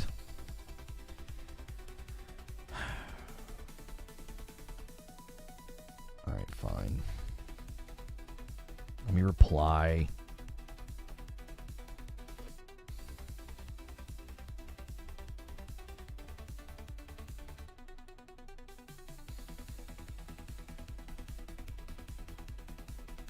I guess I'm just going to have big purchases every month for the foreseeable future.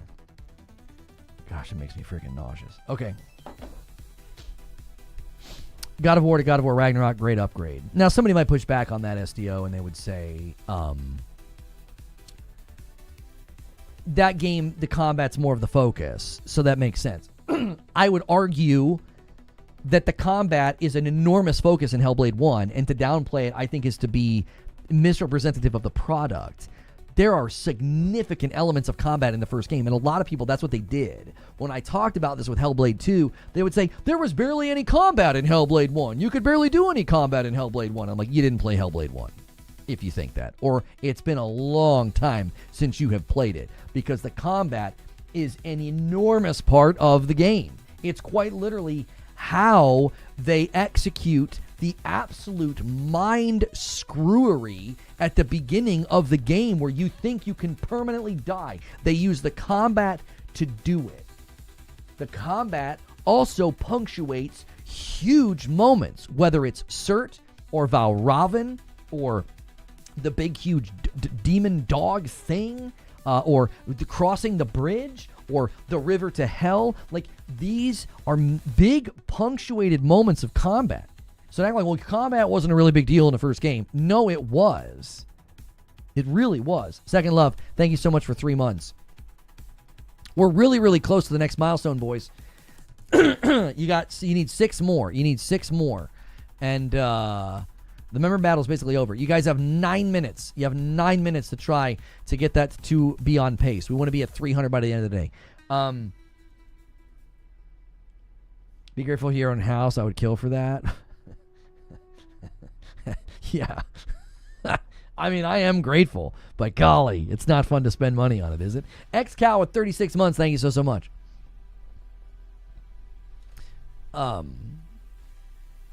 It's like having to sink money in your car, right? Be like, be grateful you have a car. It's like, well, yeah. It's not funny to sink money into them, though. Yeah, the blood message game, it looks pretty good.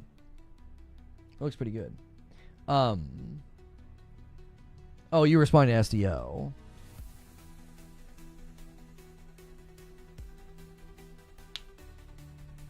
Normally, I would kick you while you're down about how much of a letdown Hellblade 2 was, but I know how much that game meant to you. I just wish you would acknowledge that the first game's combat wasn't good to begin with. I will not acknowledge something that is false. The first game's combat is wonderful. It's wonderful. It's so well built. It responds well. It's fun. You could build an entire game, a third-person action-adventure game. You could build its combat system based on that game. That's how good it is. Responsive dodges, responsive parries, satisfying combos, right? You totally could. It's perfectly serviceable combat. It really is.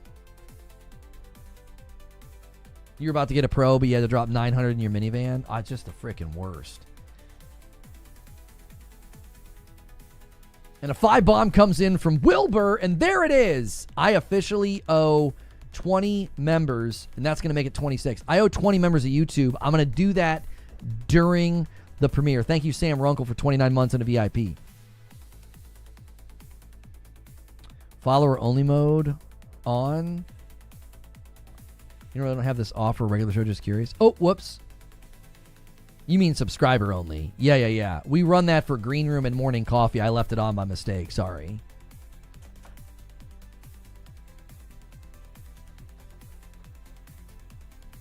Combat was definitely the weakest part of Hellblade 1.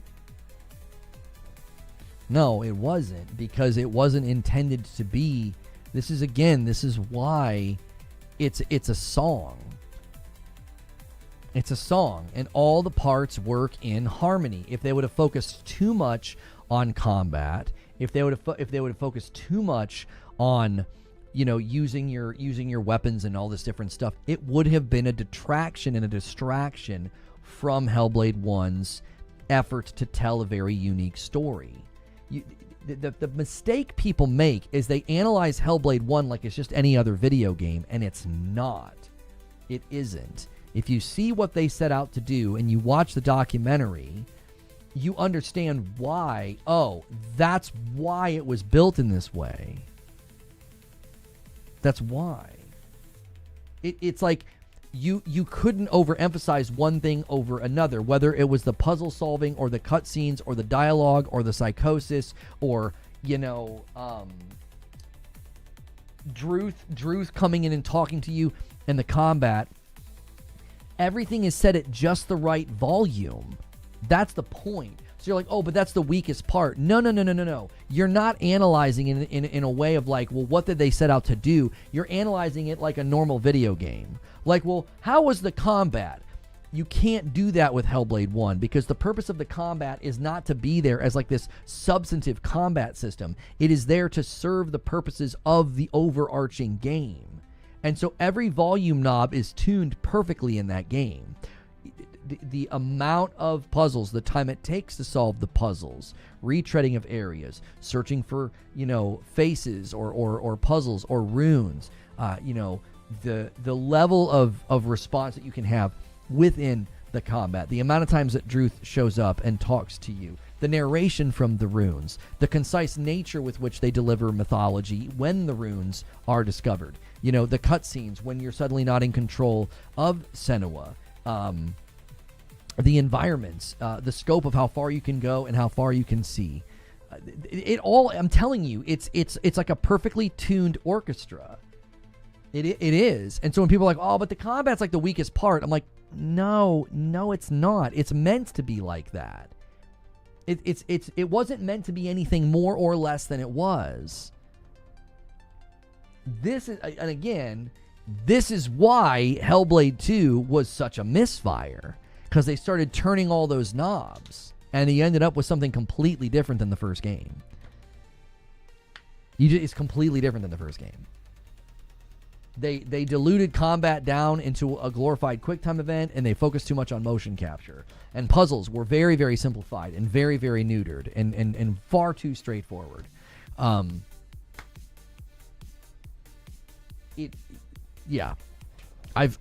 made the point about as best as I can, without just flat out arguing I'm right, you're wrong.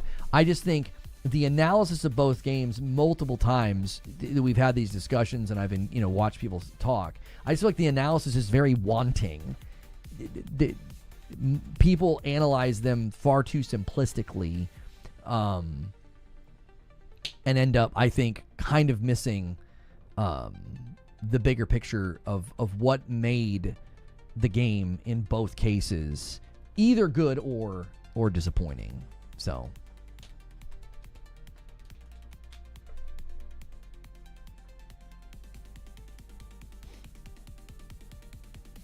combat in TLU 2 is a good example of upgraded combat systems. I didn't even need the combat to be significantly updated in Hellblade 2. It didn't need to be. It didn't need to regress. Just having new enemies and new attacks for Senua would have been enough. It would have been enough. That would have been sufficient. It would have totally been sufficient. I would not have felt like, you know, there was a significant issue there with, like, oh, they didn't do enough. They didn't give me enough. There should have been more. There should have been more stuff. No, I don't think that was a big desire. They could have basically just given you mostly the same combat system, and I'd have been perfectly fine with that. So they definitely could have added just a few new attacks. They kind of did. In any case, I don't want to belabor the point. We're going to very, very quickly. I got a very quick video for you guys before we go to Green Room. This video is about to premiere on my channel, and this video argues what I think the biggest improvement was in Death Stranding 2. There is a link in chat. Purple, you don't have to do anything. You can hang tight and click that link and then come back, okay? But you guys on YouTube, I'm going to send you over to it, okay? I'll see you over there.